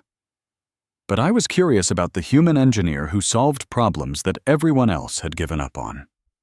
You have quite a reputation, you know." She let out a small laugh, a sound like tiny crystal chimes. Difficult, brilliant, stubborn, and unexpectedly kind. She looked at me. "Do you remember the Voron refugee children in the lower district?" I felt my face flush. "That was nothing. I just fixed their water reclamation system. It's basic engineering." "You did it on your own time, with your own resources," she said, taking a step closer. She was so close now, I could feel a strange warmth radiating from her, a subtle vibration that seemed to sync with my own pulse. "And you never told a soul?" "I only found out because I make it my business to know what happens in my city." "You're a good man, Calavarn," she murmured. "Whatever tomorrow brings, I'm happy you're here." Before I could even process her words, she leaned forward and kissed me. It was nothing like I'd ever experienced. It wasn't human. It was more. A shockwave of energy surged through my entire body, a vibration that felt like our very essences were tuning to each other. The warmth of her touch felt like a living star against my skin. For that single moment, all my fears about the coming fight dissolved, leaving just the thrum of our unguarded connection. I was completely breathless when she pulled back, my heart hammering in my chest, like an overloaded fusion core. "Was that allowed?" I finally managed to get out, my voice shaking. "Not in the slightest," she answered, a mischievous grin lighting up her face. "The Royal Handbook has a whole chapter against fraternizing with off-worlders. But I'm starting to think I don't care." A smile broke across my own face. "My mom will come around. She's good at that." Then she stepped away, her entire posture changing, becoming focused and regal in an instant. "But first, we have to survive tomorrow. Are you ready?" I thought about all the work we'd done, every scenario we'd mapped out. As ready as anyone can be. "Good," she said. "Then we should get some rest. We'll all be tested." Sleep was the last thing on my mind, though. I spent the entire night fine-tuning calculations, chasing variables through endless simulations. Ether worked beside me, his processors humming at maximum capacity.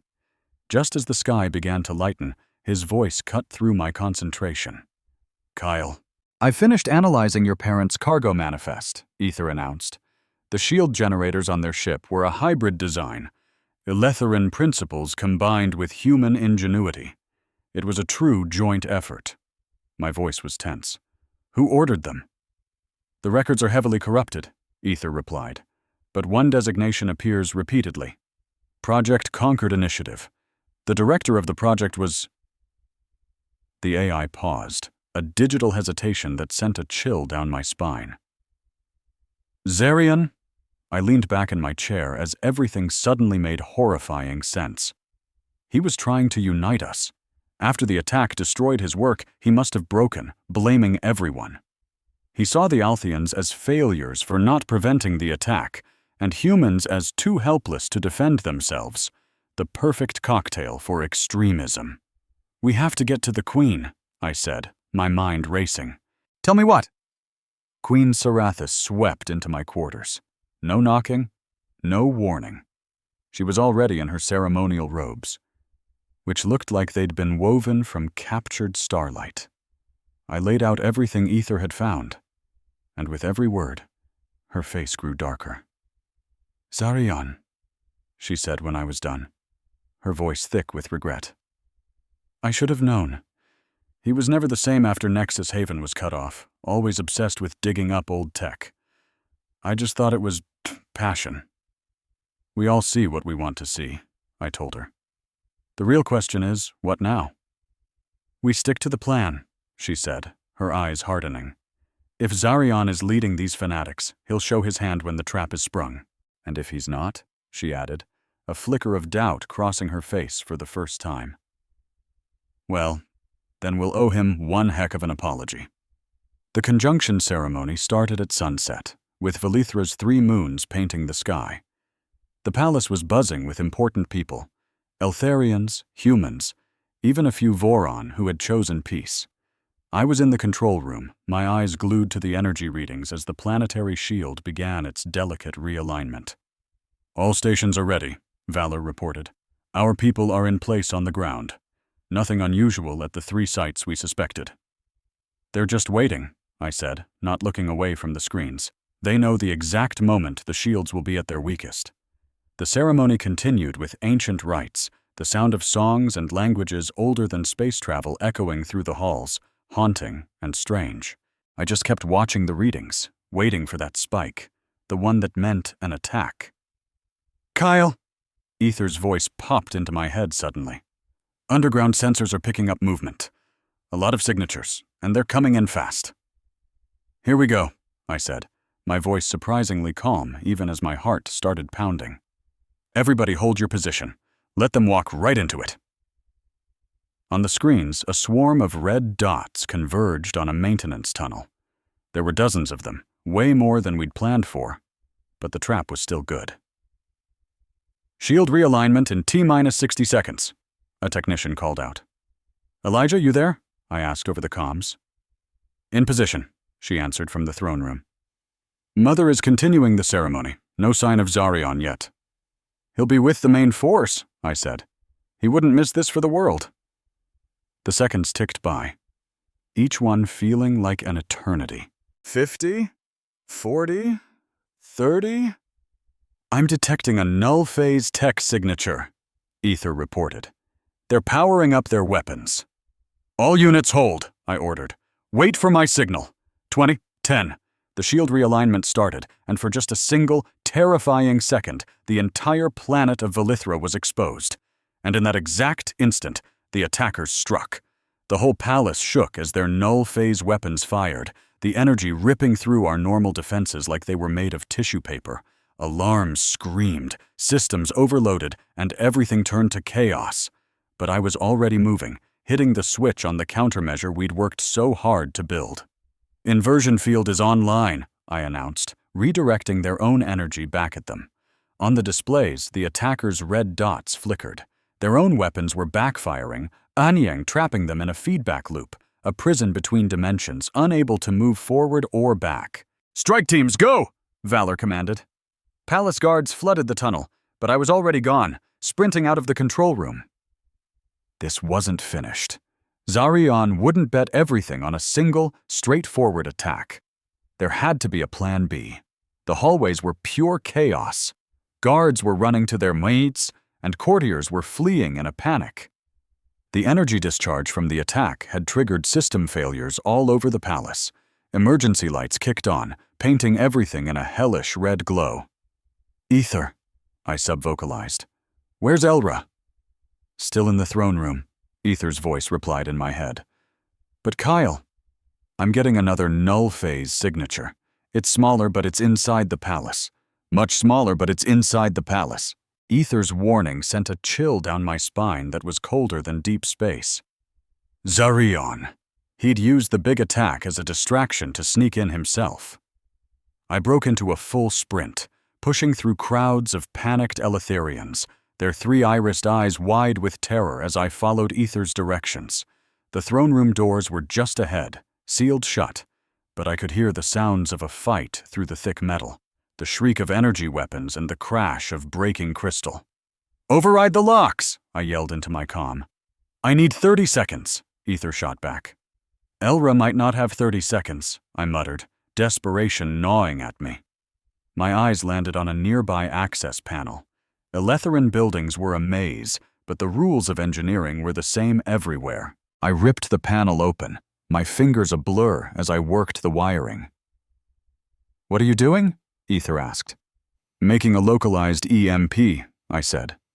"It should drop the doors, and if I'm lucky, disrupt any null-phase tech inside. It'll also knock out all of your gear. You'll be going in blind." "Better than not going in at all," I replied. The pulse fired, and chaos erupted. The throne room doors slammed open, my heads-up display went black, and Ether's voice vanished from my mind, leaving a strange and terrifying silence. But I was already diving through the doorway, throwing myself into the throne room without a second thought. The scene inside was a disaster.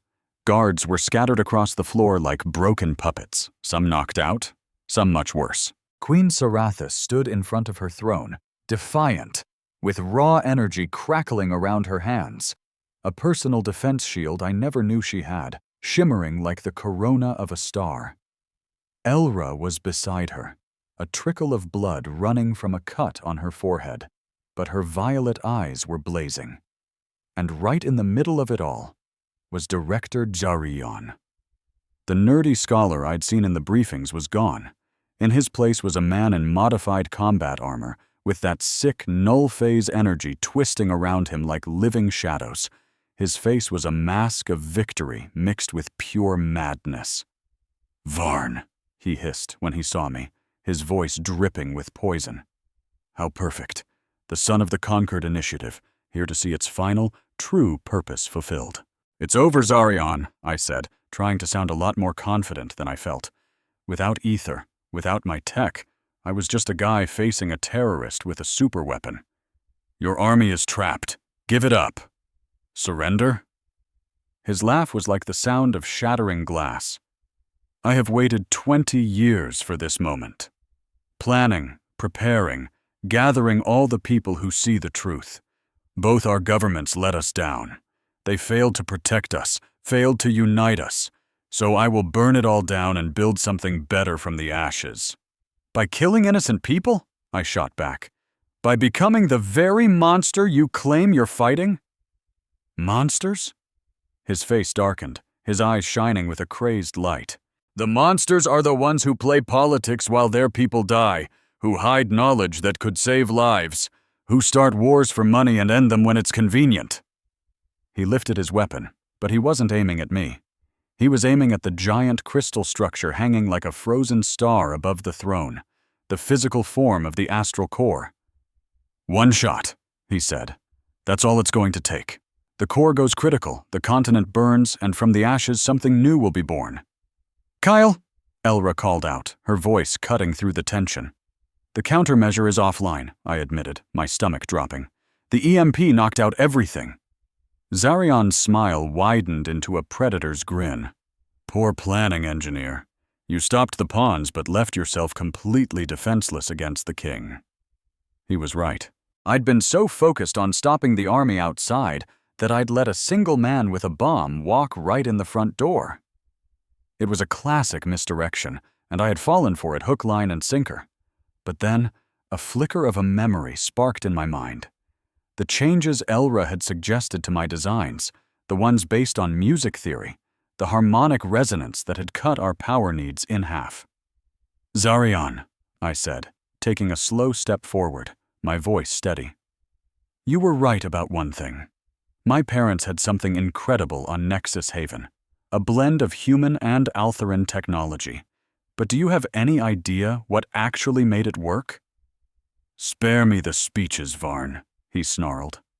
"It wasn't the tech," I pushed on, catching Elra's eye and praying she understood what I was getting at. "It was the idea behind it. Two different cultures finding harmony, creating something beautiful that neither one could have made alone." The patterns on her skin shifted, and she started to hum. It was the same melody she'd used when she helped me with my calculations. The effect was instantaneous. The huge crystals in the throne room began to hum with her, amplifying the sound into a resonant wave that filled the entire room. It wasn't technology. It was an ancient property of the Atheran crystals, a secret their people had woven into their planet for thousands of years. Zarion's null-phase armor sparked and sputtered as the harmonic wave tore its energy fields apart. "No!" he screamed, firing his weapon wildly, but the beam just scattered, broken apart by the resonating crystals. "This isn't possible." "Music and math," I said, walking towards him steadily. "They're universal languages, something you forgot while you were so obsessed with revenge." Queen Sarathis joined her daughter's song, her powerful voice weaving into the melody and doubling its strength. Around the room, the fallen guards started to stir as the frequency disrupted whatever Zarion had used on them. "You're ruining everything!" he screamed, as his armor finally gave out, collapsing around him and dropping him to his knees. He was just a broken man in a pile of failing tech. "They need to pay. Both of them need to pay for what they did." "They have," I said quietly, standing over him now. "For 20 years, they've paid. The Queen carries the name of every single victim in her heart. My people built monuments to their own failure. But you didn't learn a single thing from that tragedy except how to create another one." Just then, Commander Valhor and his guards stormed in, quickly surrounding Zarion as he slumped in defeat. The crisis was over, but the throne room felt different, charged with a quiet hope that came from surviving the impossible. "Kyle," Sarethus said, her voice soft with exhaustion. "Your countermeasure worked perfectly against his army. Zarion himself was a complication we didn't expect. And yet, you adapted. You found a solution that didn't need violence or technology, just understanding." Her smile changed her whole face, making it look warm and human. "Maybe there's hope for our two species after all." Elra came to my side and took my hand, her touch a steadying force in the chaos. "That was either incredibly clever," she said, "or you're the luckiest man alive." I squeezed her hand, admitting, maybe a little of both. But I never could have pulled it off without you and your music. She smiled, her violet eyes shining. The conjunction is all about infinite possibilities. Maybe this is what it was meant for, not just repeating the past, but creating something brand new. The next few hours were a blur as we worked to free the people trapped in that phase-shifted prison. Most were just grateful to be alive, and just as we predicted, the 3 attacks on the surface were just decoys, which Valhor's forces handled easily. The real bombshell dropped when we finally got into Zirion's private files. The Concord Initiative was never just about shield technology. It was a groundbreaking plan to blend human and Eletheran minds, to create things neither of our species could dream of alone. "My parents were true believers," I said, my voice choked with emotion as I scrolled through their research. "They worked with Zarion to build a better future, and he twisted it into something ugly. He turned their hope into pure hatred." "Grief can do that to a person," Sarethus said, joining us. She wasn't some distant queen anymore. She was a leader who had just fought alongside her people. "The only question is, what happens now?" Elra's voice was firm. "We finish it. The Concord Initiative, but done right this time," she declared. "Out in the open, with both our governments working as one." My engineer's brain was already spinning, calculating the insane number of challenges. "That's a massive undertaking," I pointed out. Sarethus looked me straight in the eye. "Good thing I have a brilliant engineer to lead it.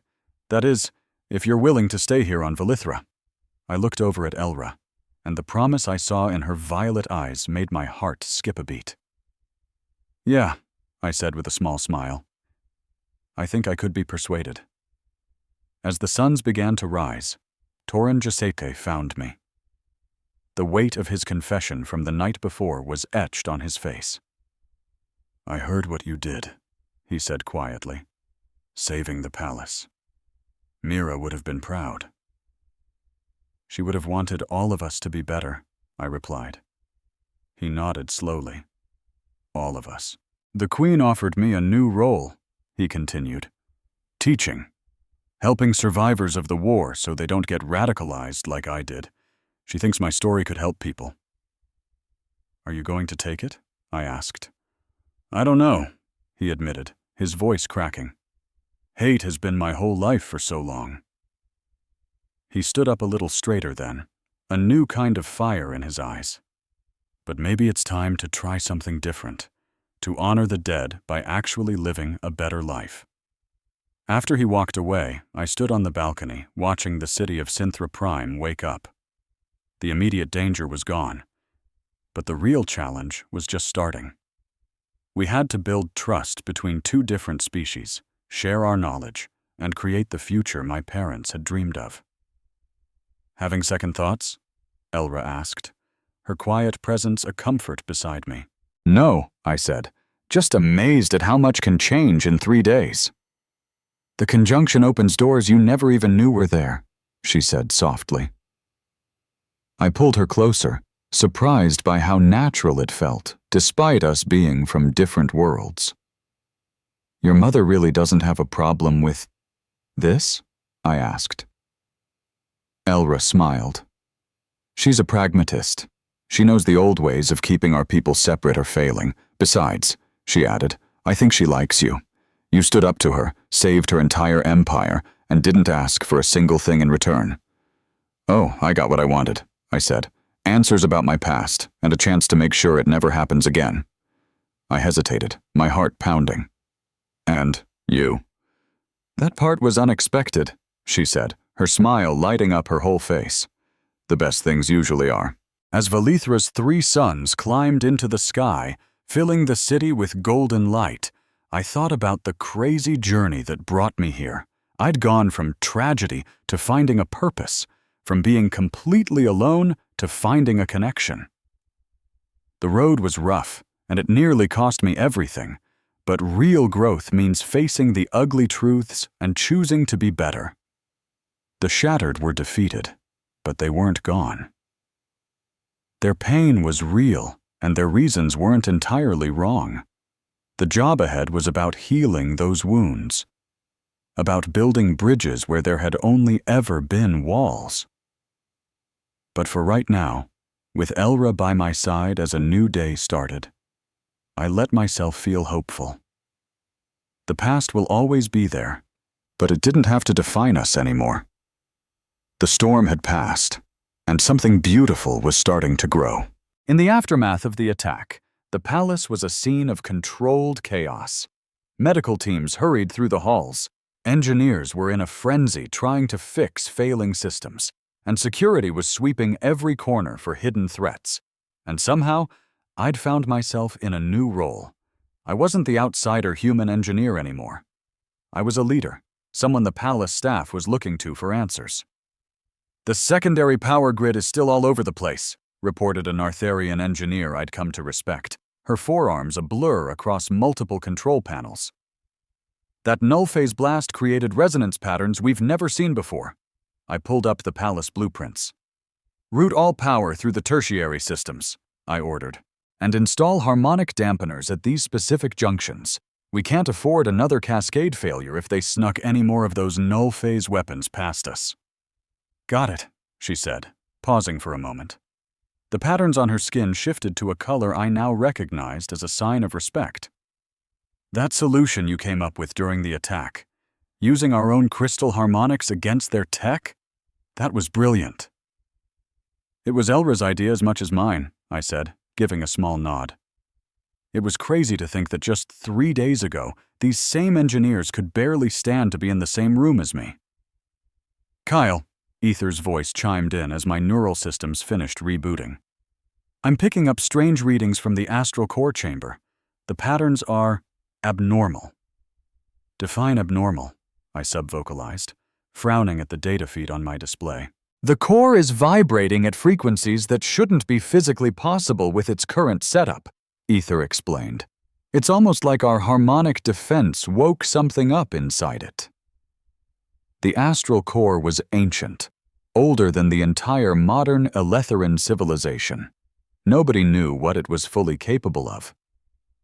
As I studied the readings, a chill ran down my spine. Something was waking up, and I had no idea if it was a good thing or a very, very bad thing.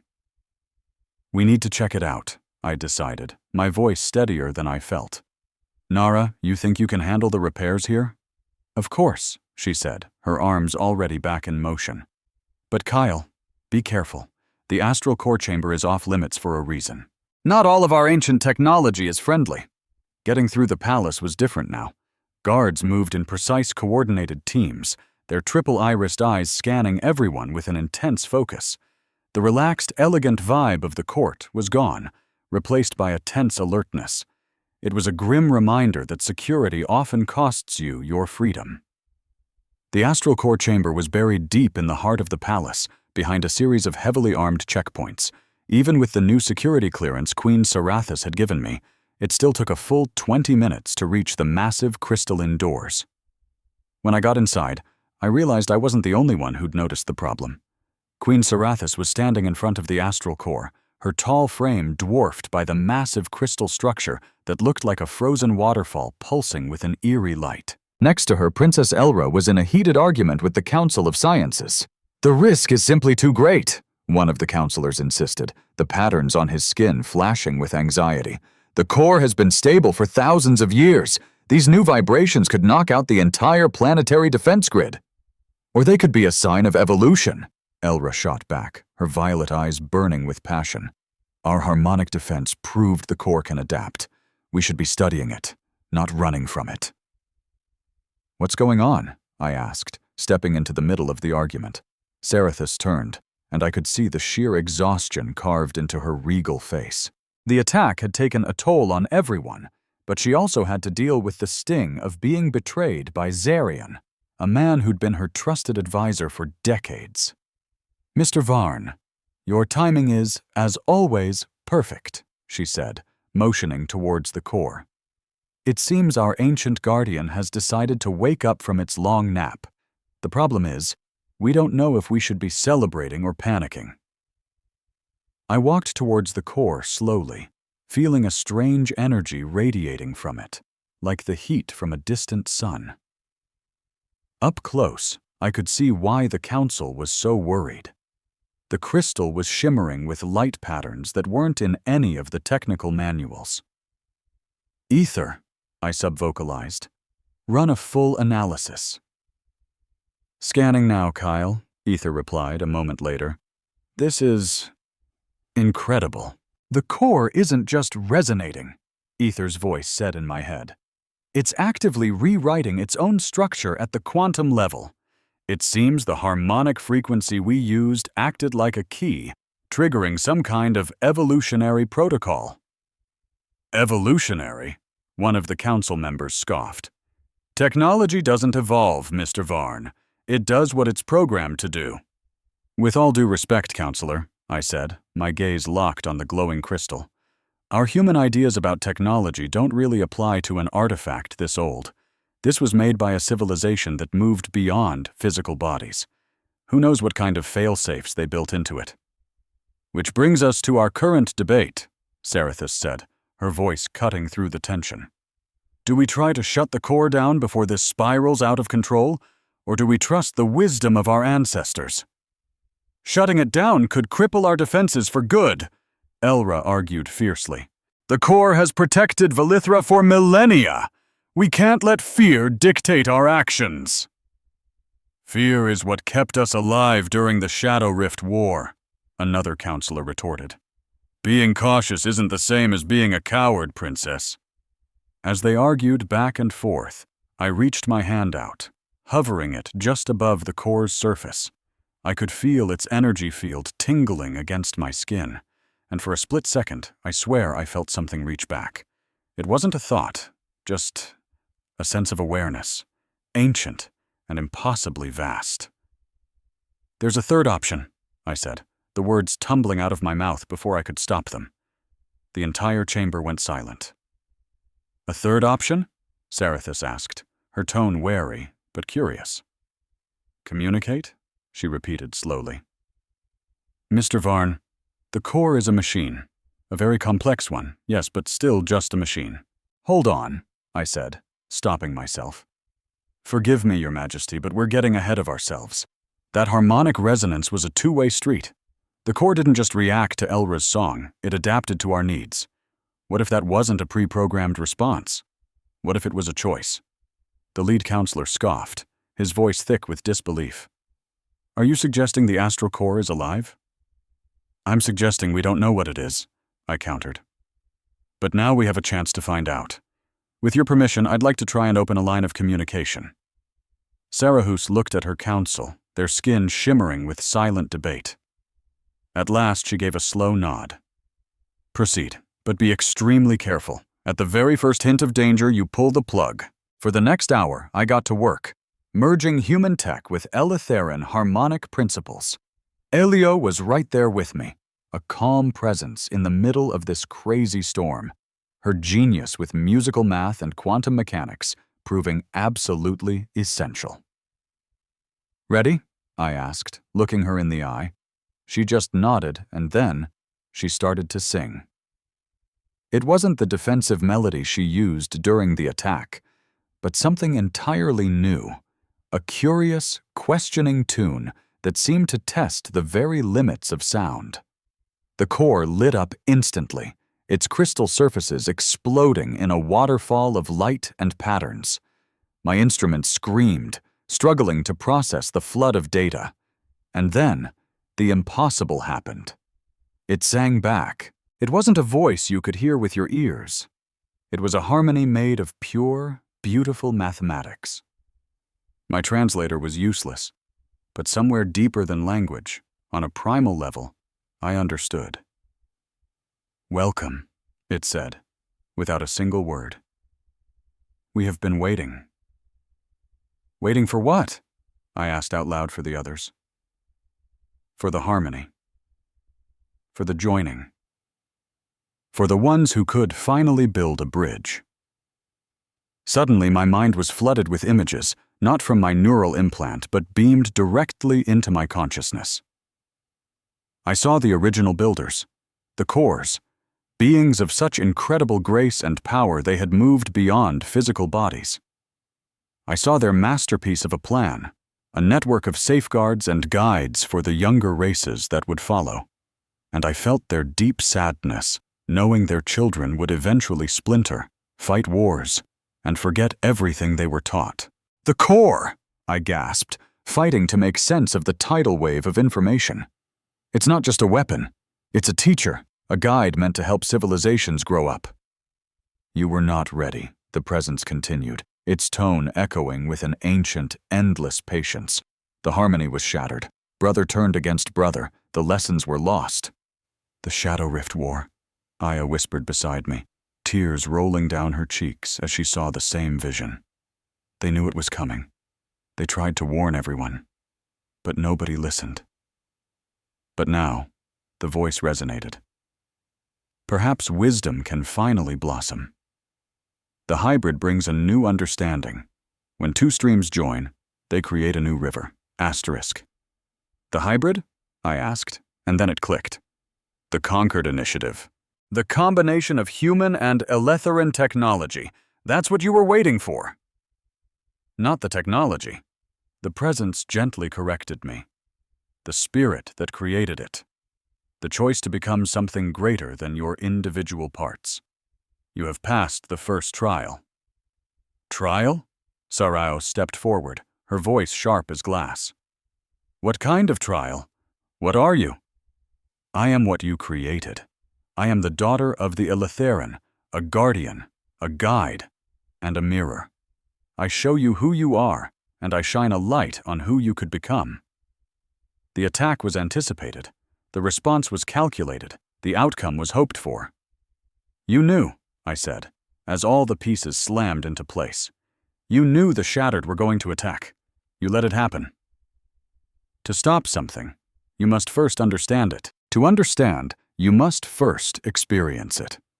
A wound has to be cleaned before it can heal.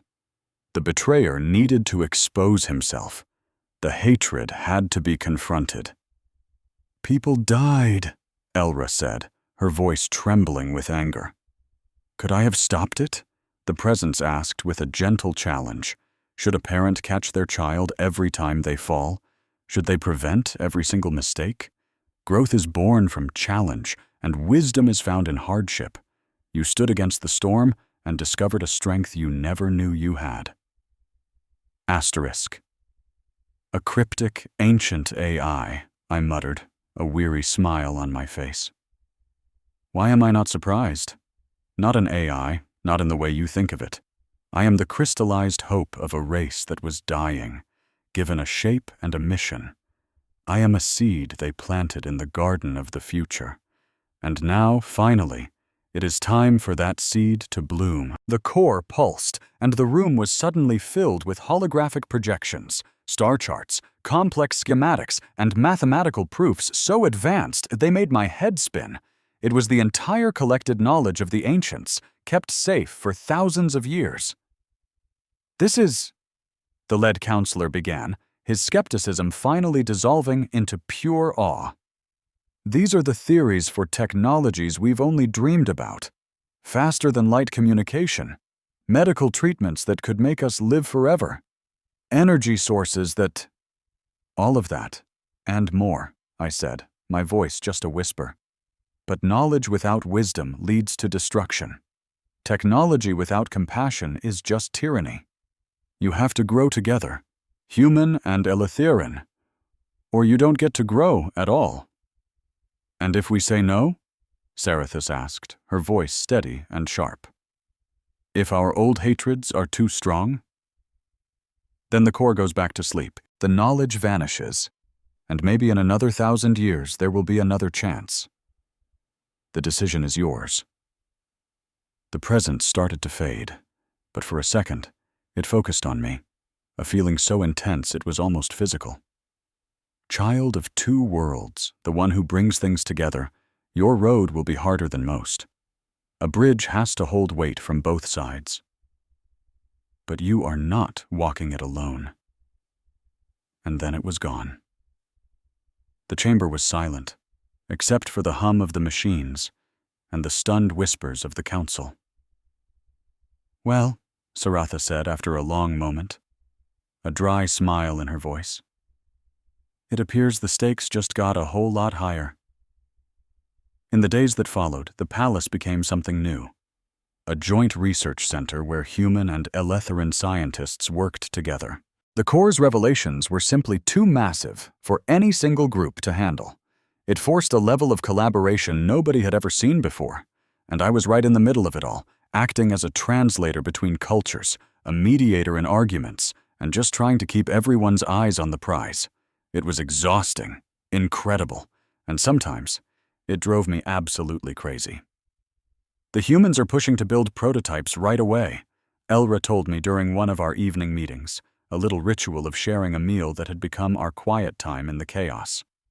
"The Eletherians are insisting on years of theoretical proof first." "Both sides have a point," I said, rubbing my temples, feeling the pressure of the long day. "How about a compromise? We build small-scale prototypes to prove the concept, but with incredibly strict safety checks." "Always the diplomat," she teased, her violet eyes twinkling. "What happened to that stubborn engineer who stood up to my mother?"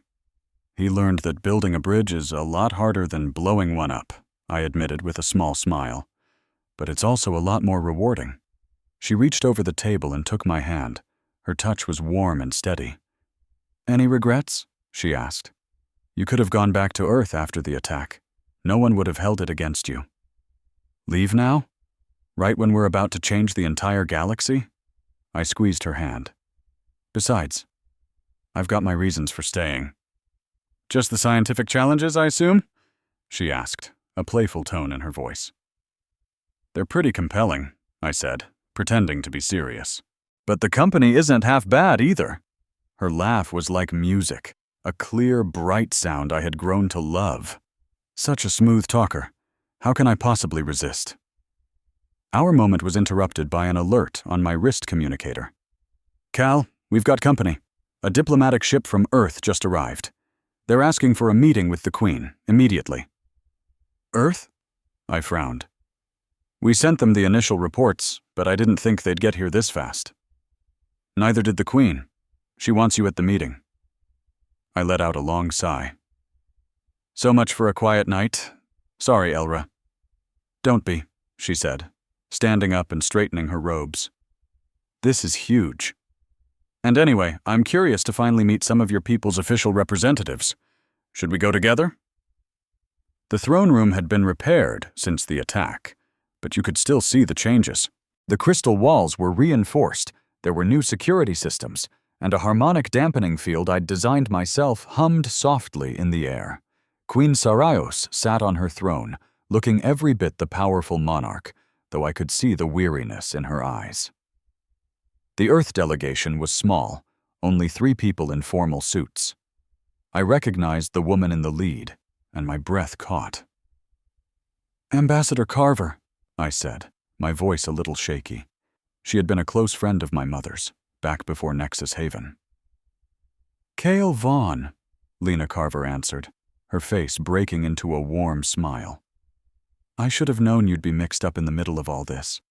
Your parents would be so proud." "Ambassador," Saraos cut in smoothly. "Welcome to Velithra. I hope your trip was pleasant." "It was, Your Majesty," Carver said, though the reason for our visit didn't leave much time for sightseeing. Her face grew serious. "We've gone over your reports. Everything about Nexus Haven, the Concord Initiative, the Astral Core. It changes the board completely." "It does," Sarathus agreed. "The real question is, what do we do now?" "That's why I'm here," Carver said, pulling out a sealed datapad. "The Earth Coalition Parliament held an emergency session. The vote was unanimous. We are formally requesting a full partnership in the Concord Initiative, a complete exchange of technology, joint research projects, integrated defense forces. The works." Even I was stunned by how much they were offering. Sarathus leaned back, her eyes fixed on the ambassador. "This is a dramatic change from Earth's previous position," she noted. "For decades, your people have fiercely protected your independence." "Times change, Your Majesty," Carver replied. "The attack on your home could have thrown this entire sector into chaos. The Shattered taught us all that staying divided makes us weak. And the knowledge from the core," she just shook her head. "We would be absolute fools to let old pride get in the way of progress." "And your entire parliament feels this way?" Saraos pressed. "There was some argument," Carver admitted. "But when you released the full records from Nexus Haven, that changed everything. Seeing Elitherans giving their lives trying to save humans, realizing the tragedy was shared. It put everything in a new light." Sarathus rose from her throne and descended the steps with a slow, deliberate grace. "Then let this mark a new beginning. Velithra accepts Earth's proposal. We have to be the ones to walk this path first." The formal ceremonies had dragged on for what felt like an eternity, and by the time the delegates finally left to rest, I was exhausted. I stayed behind in the throne room with Queen Sarathus and Elra, the sheer weight of what we were doing settling in. "So what's on your mind, Mr. Vaughn?" the Queen asked. "Honestly?" I said, "I'm just hoping we aren't rushing this. You can't just erase centuries of not trusting each other in a few days." "No, you can't," she agreed. "But you have to start somewhere. And once you get things moving, it's hard to stop." "You're going to get pushback," Elra warned, her voice soft but certain. "From both sides. Not everyone is going to be happy about this." "Then we'll deal with that when it happens," Sarathus declared, her tone leaving no room for argument. "Together," she added, as if her words alone could shape our destiny. Just then, a sharp chime from my comms sliced through my thoughts. "Cale, priority alert. Security's got someone who tried to get into the Astral Core chamber with fake credentials, and they're asking for you by name." "Who is it?" I whispered back, my heart starting to pound. "No idea, but they're carrying something unusual. It's a data crystal, and it's locked with your parents' personal cipher." A deep chill ran through me, like ice water flooding my veins. "I'm on my way," I said, already heading for the door. The detention center was in a part of the palace I'd never been to. It was all cold, practical metal and the low hum of energy fields, a world away from the shimmering crystal halls upstairs. The man in the cell was human, old, with eyes that looked like they'd seen galaxies burn out and be reborn. "Mr. Vaughn," he said as I walked up, his voice surprisingly gentle. "You have your mother's eyes." "Who are you?" I demanded, my voice strained. "My name is Dr. Elias Core," he replied, holding up a gleaming data crystal. "I worked with your parents on the Concord Initiative. They made me promise to give this to you if anything ever happened to them. I've kept it safe for 20 years, just waiting for the right time." "Why is now the right time?" I pushed, my heart hammering against my ribs. "Because now you're ready to understand it," he answered. With the astral core awake and our governments finally talking, the sacrifice they made might finally be worth something. After security scanned the crystal from every possible angle, they cleared it. I took it to a private viewing room, the silence so thick I could almost feel it. And then, they were there. My parents, projected in the air, looking younger than I ever remembered them. They were standing in their lab, practically glowing with excitement. "Kyle," my mom said, and just hearing her voice after 2 decades of silence was like a physical blow. It nearly shattered me. "If you're seeing this, it means our biggest fears came true. But it also means you made it, son. You're where you need to be." My dad took over, his voice as warm and steady as I remembered. The Concord Initiative was never just about building new tech. It was about proving that humans and Elitherans could create something amazing. Together. We hid pieces of our work on different star systems, as a failsafe against anyone who would try to misuse it. "The data crystal Dr. Core has," my mom explained, her eyes shining. "It holds all the locations and the access codes. But the most important thing on there," she continued, "is our research on the hybrid effect. The reason why human and Eletheran minds working together create results neither of us could get alone." "It's all about complementary quantum resonances," my dad jumped in, always the scientist. "Humanity's chaotic, brilliant creativity combined with the Eletheran gift for harmonic order. The astral core knew this. It was waiting for a mind like yours, Kyle, someone who is a part of both worlds." "We love you, Kyle," my mom whispered. And now she was crying. "No matter what happens, you were our greatest creation. Be the bridge, son. Be the proof that we can be one." The message flickered and died, leaving me in the dark. The tears I'd been holding back for 20 years were finally streaming down my face. 20 years of wondering why, all answered in a few minutes. 20 years of pain, finally given a purpose. "They knew," I whispered to the empty room. "They knew they might not make it back. And they went anyway. Because they believed in something more important than themselves," a soft voice said from the doorway. It was Elra. I hadn't even heard her come in. She came and sat with me, a quiet, comforting presence, her violet eyes reflecting my own sorrow. Later, Dr. Core's data led us to secret labs on 3 different star systems. We found finished prototypes for shields, incredible medical tools that combined human flexibility with Eletheran precision, and communication arrays that could link entire galaxies. "Your parents were true visionaries," Queen Sarathis said when we showed her what we'd found, her voice filled with awe. "They saw a future that we are only now starting to build, human and Eletheran, stronger together than we ever were apart." But right when we should have been celebrating, a new storm was gathering. On the second day of the delegation's visit, Ambassador Lena Carver from Earth brought us some terrible news. "We have a problem," she said, her expression grim. "A radical group back home, the Terran Purity League, has taken over a mining station. They're demanding we shut down the Concord Initiative, screaming that we're selling out humanity to aliens. And it's not just you," Sarathis added heavily. 3 of our own noble houses have officially protested the alliance. They claim humans are too impulsive, too reckless to be trusted with our technology." Elra nodded sadly. "The shattered may be gone," she said, "but the fear they spread is still alive." "Then we prove them all wrong," I said, with a passion that surprised even myself. "Not by arguing, but by doing. We'll show both our worlds what we can accomplish when we work together." "Speaking of that," Ambassador Carver said, looking straight at me, "there's another reason I came. The Earth Coalition needs to appoint someone to lead the Concord Initiative from the human side." She paused, her gaze intense. "We want you, Mr. Vaughn." I just stared at her, stunned.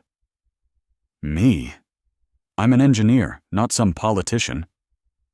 You are the son of the people who started all of this, she insisted. You've already earned the trust of the Eletheran Queen. You've shown that you can be the bridge between our cultures. There is no one more qualified. I agree completely, Sarathis added. The position is yours, if you want it. I looked over at Elra, and her encouraging smile was like a lighthouse in the middle of a hurricane. Partners, she said softly. In everything. All right, I accept, I said, feeling the immense responsibility settle onto my shoulders. But I'm definitely going to complain about all the paperwork. As expected, my appointment created a massive uproar. The Terran Purity League called me a traitor on every news feed. Eletheran traditionalists debated how foolish it was to give a human that much power. But then, support started coming in from places I never expected. The engineers I'd worked with, the palace guards I'd fought beside, the scientists who were now joining these new unified projects. But the biggest surprise of all was Commander Valor. He showed up at my new office holding what I now knew was an Eletheran symbol of peace, a small, beautifully carved crystal token. I was wrong about you, Vaughn, he said, straight to the point. I let old biases cloud my judgment. If you'll have me, I want to serve as the military liaison for the Concord Initiative. Why the change of heart? I asked, truly curious. Because my youngest daughter wants to be an engineer now, he admitted, a rare softness in his eyes. She's been inspired by your work, by the idea of humans and Eletherans working together. I want her to grow up in a galaxy where she can learn from both our peoples. Welcome aboard, Commander, I said, and stuck out my hand. He hesitated for a second, then his four-fingered hand gripped my five-fingered one. It was a simple handshake that would have been impossible just a few days ago. The new integration facility went up incredibly fast. Human and Eletheran teams worked shoulder to shoulder, their different styles coming together to create buildings that were both incredibly efficient and stunningly beautiful. The first joint training academies opened their doors, with young students from both species learning side by side. It wasn't perfect, of course. There were cultural misunderstandings that led to arguments, and technical glitches that required some really creative problem-solving. And in the shadows, there were always people trying to tear it all down. The breaking point came 3 weeks in. A team of Terran Purity League fanatics, working with Eletheran separatists, sabotaged a prototype factory. The explosion was massive. 6 people died. 3 humans, 3 Eletherans. Standing there in the smoldering ruins, I felt a rage and a sorrow so deep it was hard to breathe. This ends now, I told my team. We can't build a future if people are hell-bent on burning it down. What are you suggesting? Elra asked. She was my co-director now, her Eletheran wisdom perfectly balancing my human impulsiveness. We don't fight them, I said, an idea starting to form. We invite them. The memorial service for the victims turned into something much bigger, a public debate on the future of human-Eletheran relations. And we invited everyone, even the groups that hated us. You want to know why we are doing this? I asked the massive crowd, my voice echoing through the hall. Look at the names on this memorial wall. Humans and Eletherans. They died working together because they believed we could be better. They weren't idiots. They knew there were risks. But they also knew what the alternative was. A future of endless suspicion, division, and war. I turned on a giant hologram showcasing the projects we were working on. Medical devices that could cure diseases that devastated both our species, defense shields that could protect all our worlds, technologies that could end hunger, extend life, and open up the galaxy. This is what we're building, I declared. It's not human tech or Eletheran tech. It's our tech. It's something new. Just pretty words, a man from the Terran Purity League shouted. What about our culture, our independence? Did humanity lose its identity when we learned to share fire, or farming, or flight? I shot back. This isn't loss. This is growth. This is evolution. We could choose to evolve on our own paths, slowly and maybe even fatally. Or we could step into a new future together, one that neither of us could even fathom. An Etherian traditionalist shot back, "But what if we lose what makes us special?" That's when Eller stepped up, her voice ringing with confidence. "Then we trust our children to remember the best parts of who we were, while they become something greater than we ever could be. Isn't that what every generation does? They inherit our past and build a brand new future." The argument went on for hours, but you could feel a change in the room. Not everyone was on board, but the solid wall of certainty was starting to crack. A few of the loudest opponents even asked to tour our labs to see the Concord project for themselves. That night, totally wiped but filled with hope, I stood with Elra on the observation deck of the integration facility. Down below, the lights of what the workers had nicknamed Synthera Prime glittered like a brand new galaxy. "Do you really think we're doing the right thing?" she whispered, her voice like a soft melody. "I think we're doing the only thing we can," I replied. "Right and wrong are for easier times.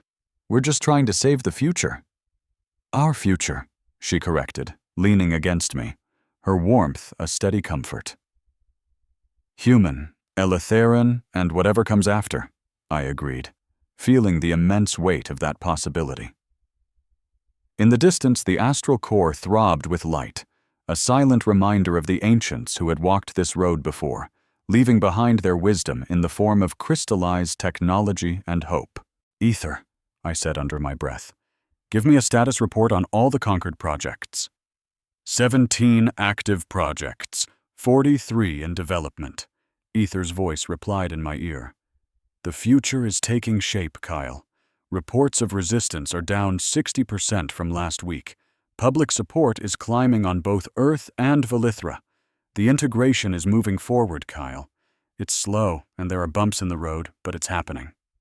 "That's good enough for now," I muttered, standing there with Elra, looking out over Synthera Prime, the city that was our shared dream made real. My mind wandered back to my parents, to the sacrifice they made, and the vision they had. They planted the seeds of this new world in the ashes of a terrible tragedy. And now, finally, those seeds were starting to bloom. The old guard had been shaken. The old way of doing things was turned upside down, but out of all that chaos, something beautiful was being born. It wasn't just a mix of our technologies, but a fusion of hope and possibility as two different species learned to see each other as one people, tied together by a single destiny out here among the stars.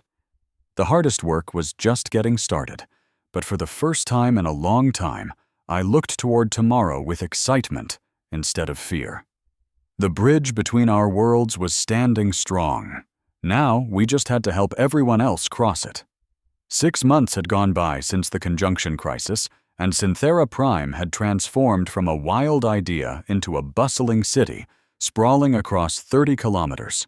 Its buildings blended human practicality with elegant Eletheran design, a living monument to our union. But tonight, as I was in the main lab looking over our newest breakthrough, a strange feeling of unease crept over me. "The quantum resonance is stable," Ira announced, her hands dancing over the control panels with effortless skill. "Energy output is 12% higher than we predicted." "It's too stable," I mumbled, staring at the readouts. "Natural fusion always has small fluctuations. This is perfectly artificial." "You're being paranoid again," she teased, but I saw a flicker of doubt in her violet eyes. She'd learned to trust my gut feelings over the past few months of working so closely together.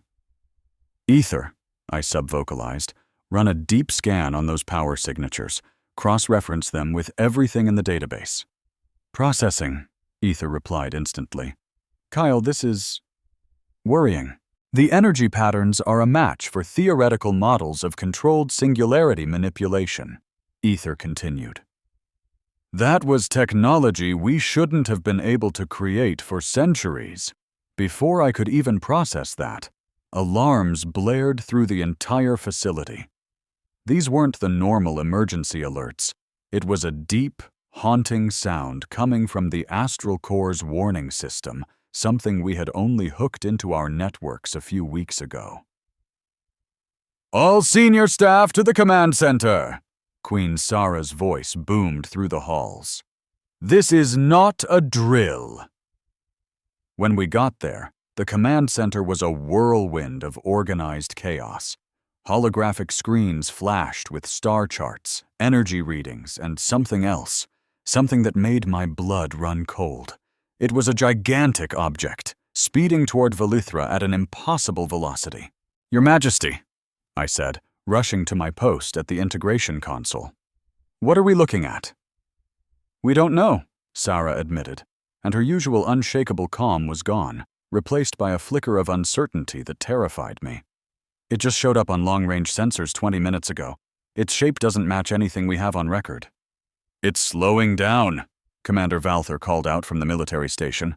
"Whatever it is, it's planning on stopping here. Estimated time of arrival is 6 hours. I stared at the data, my engineer's brain struggling to make sense of the impossible.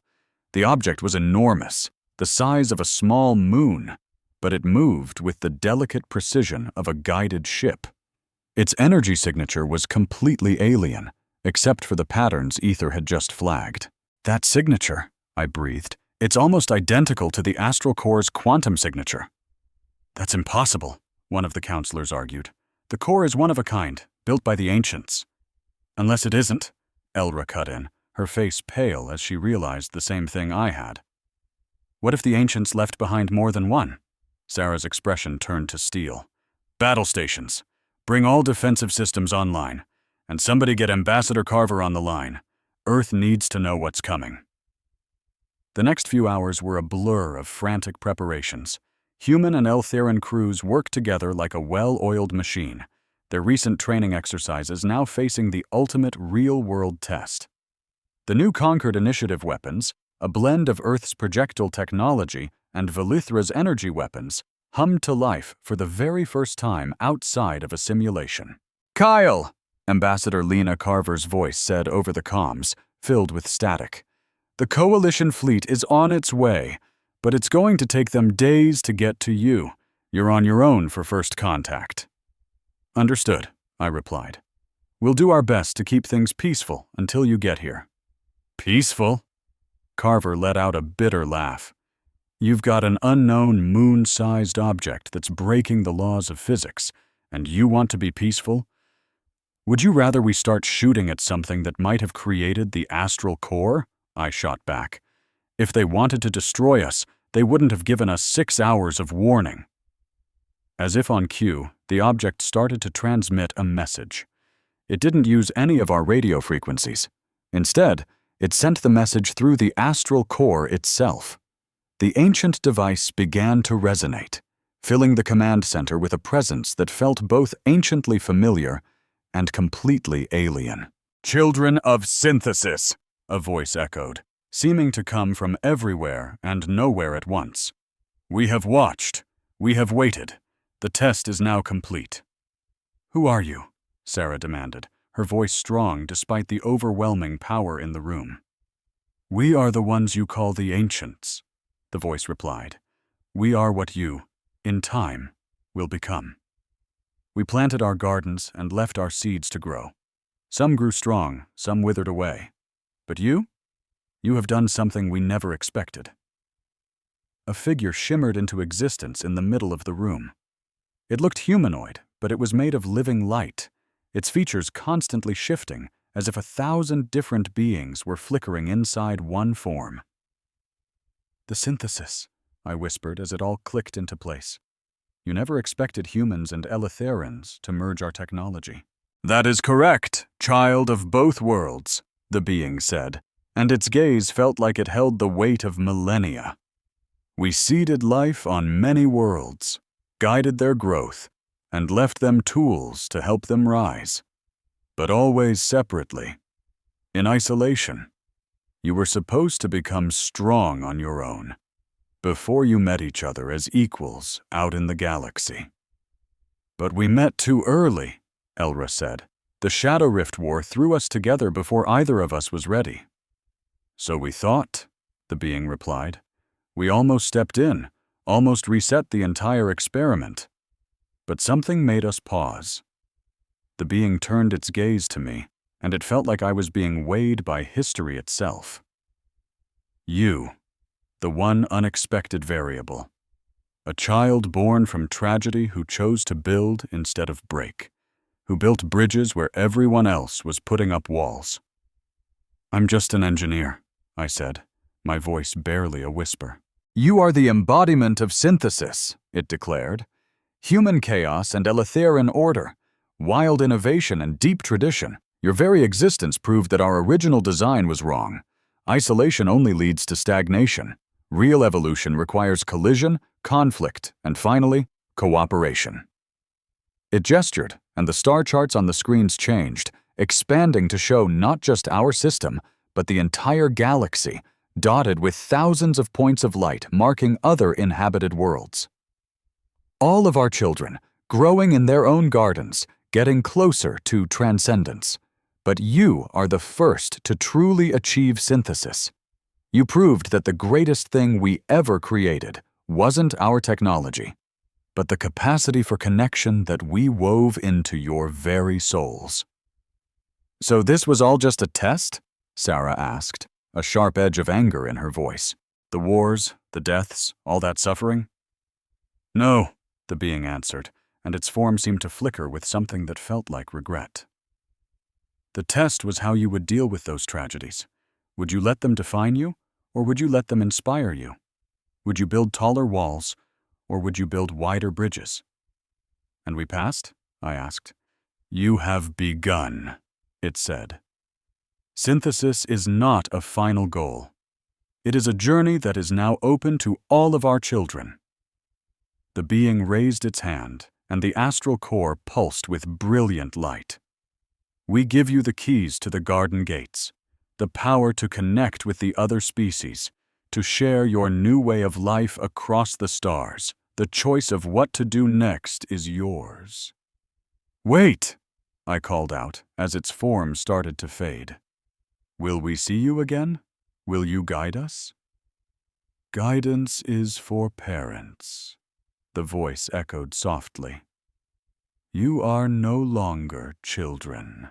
We are ascending to a place beyond physical reality, and we leave behind our blessing and our hope.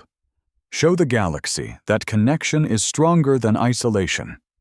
Prove that diversity is the true key to infinity." "One last question," Sarah said, her voice filled with urgency. "Why show yourselves now? Why not let us figure this out on our own?" The being paused, its form becoming solid for just a moment, looking almost human, almost Eleutherian. "Because a darkness is stirring at the edges of creation. There are forces that want to undo everything we have built. You will need each other. All of our children will need to be united to face what is coming. Consider this both a gift and a warning." And then it vanished, leaving behind a profound silence and the staggering weight of a cosmic responsibility. "Well," Carver's voice crackled back over the comms, breaking the spell. "Well, I guess our 5-year plan is out the window," I said, and couldn't help but laugh, even with everything that had happened. It was just so typical of human bureaucracy to be worrying about paperwork during a galaxy-altering event. "The objects are pulling back," Valor reported. Then he corrected himself. "No, wait, they're not withdrawing, they're dissolving. Their energy signatures are spreading out, blanketing the entire system, stretching into other systems." He paused, his voice filled with awe. "By the ancestors, it's creating a web, a roadmap. They're giving us a way to find other species." I watched Soraya step toward the strategic display, her face a mask of deep thought. "This changes things. Do we try to make contact right away? Or do we build up our defenses against this darkness they warned us about?" "We keep working," she said, her voice soft but unshakable. "We perfect the synthesis between humans and Velithrans. We make sure it works before we share it with the rest of the cosmos." "I agree," I said, moving to stand beside her. "Bringing two species together is hard enough. Let's master this before we throw any more ingredients into the mix. Spoken with wisdom, Sarathis chimed in with approval. Very well. We will move forward, but with caution. Commander Valor, I want you to increase deep space monitoring tenfold. Ambassador Carver, it's time for Earth and Velithra to make our alliance official. Not just cooperation, a true merger. That's a monumental task, Carver noted, a spark of intrigue in his eyes. Then we should probably get started, I said. I have a feeling we're going to need to be completely united for whatever is coming. The next few months were an absolute blur. The Ancients' revelation completely dismantled old ways of thinking. How could any human or Velithran supremacist hold on to their beliefs when both our species were just part of some grand cosmic design? The extremists called it a massive hoax, but their voices grew quieter as the real-world benefits of our synthesis became impossible to ignore. The biggest leap forward came from a place no one expected. Torin Jace, fresh out of rehabilitation, came to us with an incredible proposal. He suggested using his insider knowledge of the Shatter's hidden resources and captured technology to build a memorial with a dual purpose. Nexus Haven Memorial University, built right on the site of the tragedy, would be a place where humans and Valithrans could study, research, and grow side by side. Let's turn our greatest failure into our greatest hope, he proposed to the Joint Council. The vote was unanimous. I stood with Alara at the construction site, watching human and Velithran crews working together with a synergy that would have been unthinkable just a year earlier. The names of every victim from Nexus Haven were etched into the memorial walls, but all around them, towering spires dedicated to life and learning reached for the sky. Your parents would be so proud, Alara said gently. This is what they dreamed of. It was, I agreed.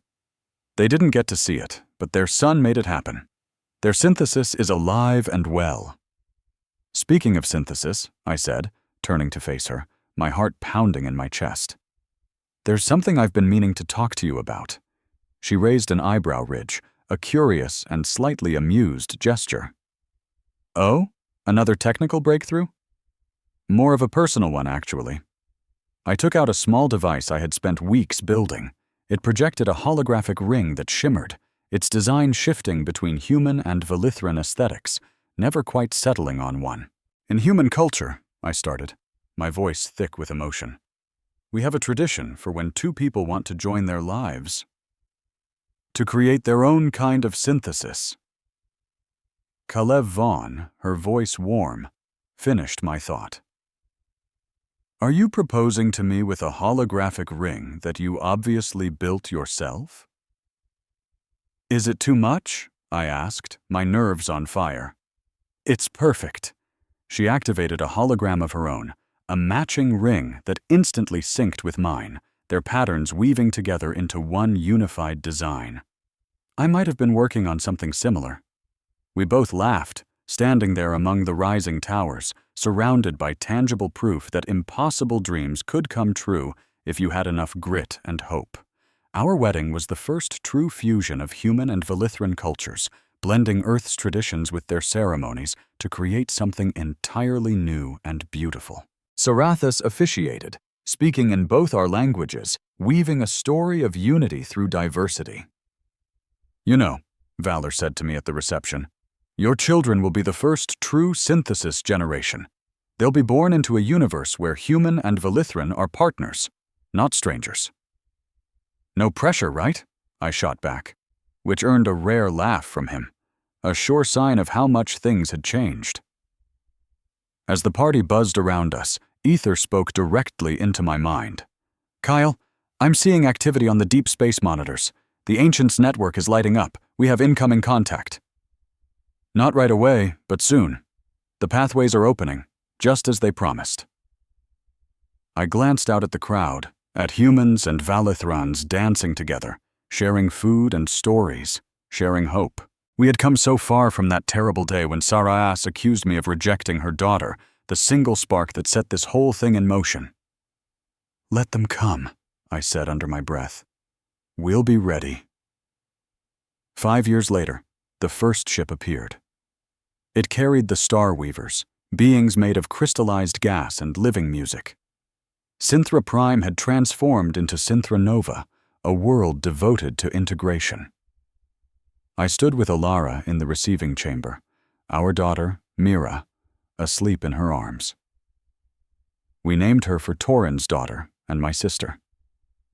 And she had her mother's grace and my stubborn streak. Her skin was a beautiful mix of human and Velithran features, a living symbol of everything we had accomplished. Nervous? Alara asked as the airlock hissed open. Terrified, I admitted, but hopeful. If we could build a bridge between humans and Velithrans, we can do it again. And again, she finished for me, until the whole galaxy is connected. The Star Weavers were nothing like us, but when their representative spoke, the astral core translated its meaning perfectly. We have heard the song of synthesis. We want to learn the harmony. Then welcome, I said. Welcome to the beginning of something beautiful. As we guided them into Synthra Nova, I thought about our long road, from accusation to understanding, from isolation to integration, from ashes to a new dawn. Sarias had been wrong all those years ago in the throne room. I hadn't been rejecting Alara. I had been waiting for the right moment to embrace her and everything she stood for. A future where humans, Velithrans, and now countless others could stand together against the coming darkness. That was a challenge for another day. Today was about making new friends, building new bridges, and exploring new possibilities. The synthesis was growing, and with every new connection, the universe felt a little brighter, a little more full of hope. It was my parents' dream, the ancients' great experiment, and our own stubborn determination. Together, it had created something brand new, a future where our differences were something to be celebrated, where unity was born from diversity. As Mira started to wake, her eyes opened with a human's curiosity and a Velithran's wisdom. And I knew we had made the right choice. She was going to grow up in a universe of endless potential, where every barrier was just a bridge that hadn't been built yet. The throne had been shaken, and the old ways had been cast aside. But out of those ashes, a brilliant new day had dawned. Ether, I said quietly as we walked. Log this in the historical archives, the day the synthesis went galactic. Already done, Kyle, Ether replied. It has been an honor to be a part of this journey. The journey isn't over, I said. It's just getting started. Behind us, the astral core pulsed with a new sense of purpose. It was no longer a lonely guardian, but the very first node in a network that would span the stars. The ancients had given us the tools. Now it was up to us to build something worthy of their trust, one connection at a time, until the darkness they warned us about found not scattered, terrified children, but a united galaxy ready to face any threat. The synthesis was complete. Now, the real work could finally begin.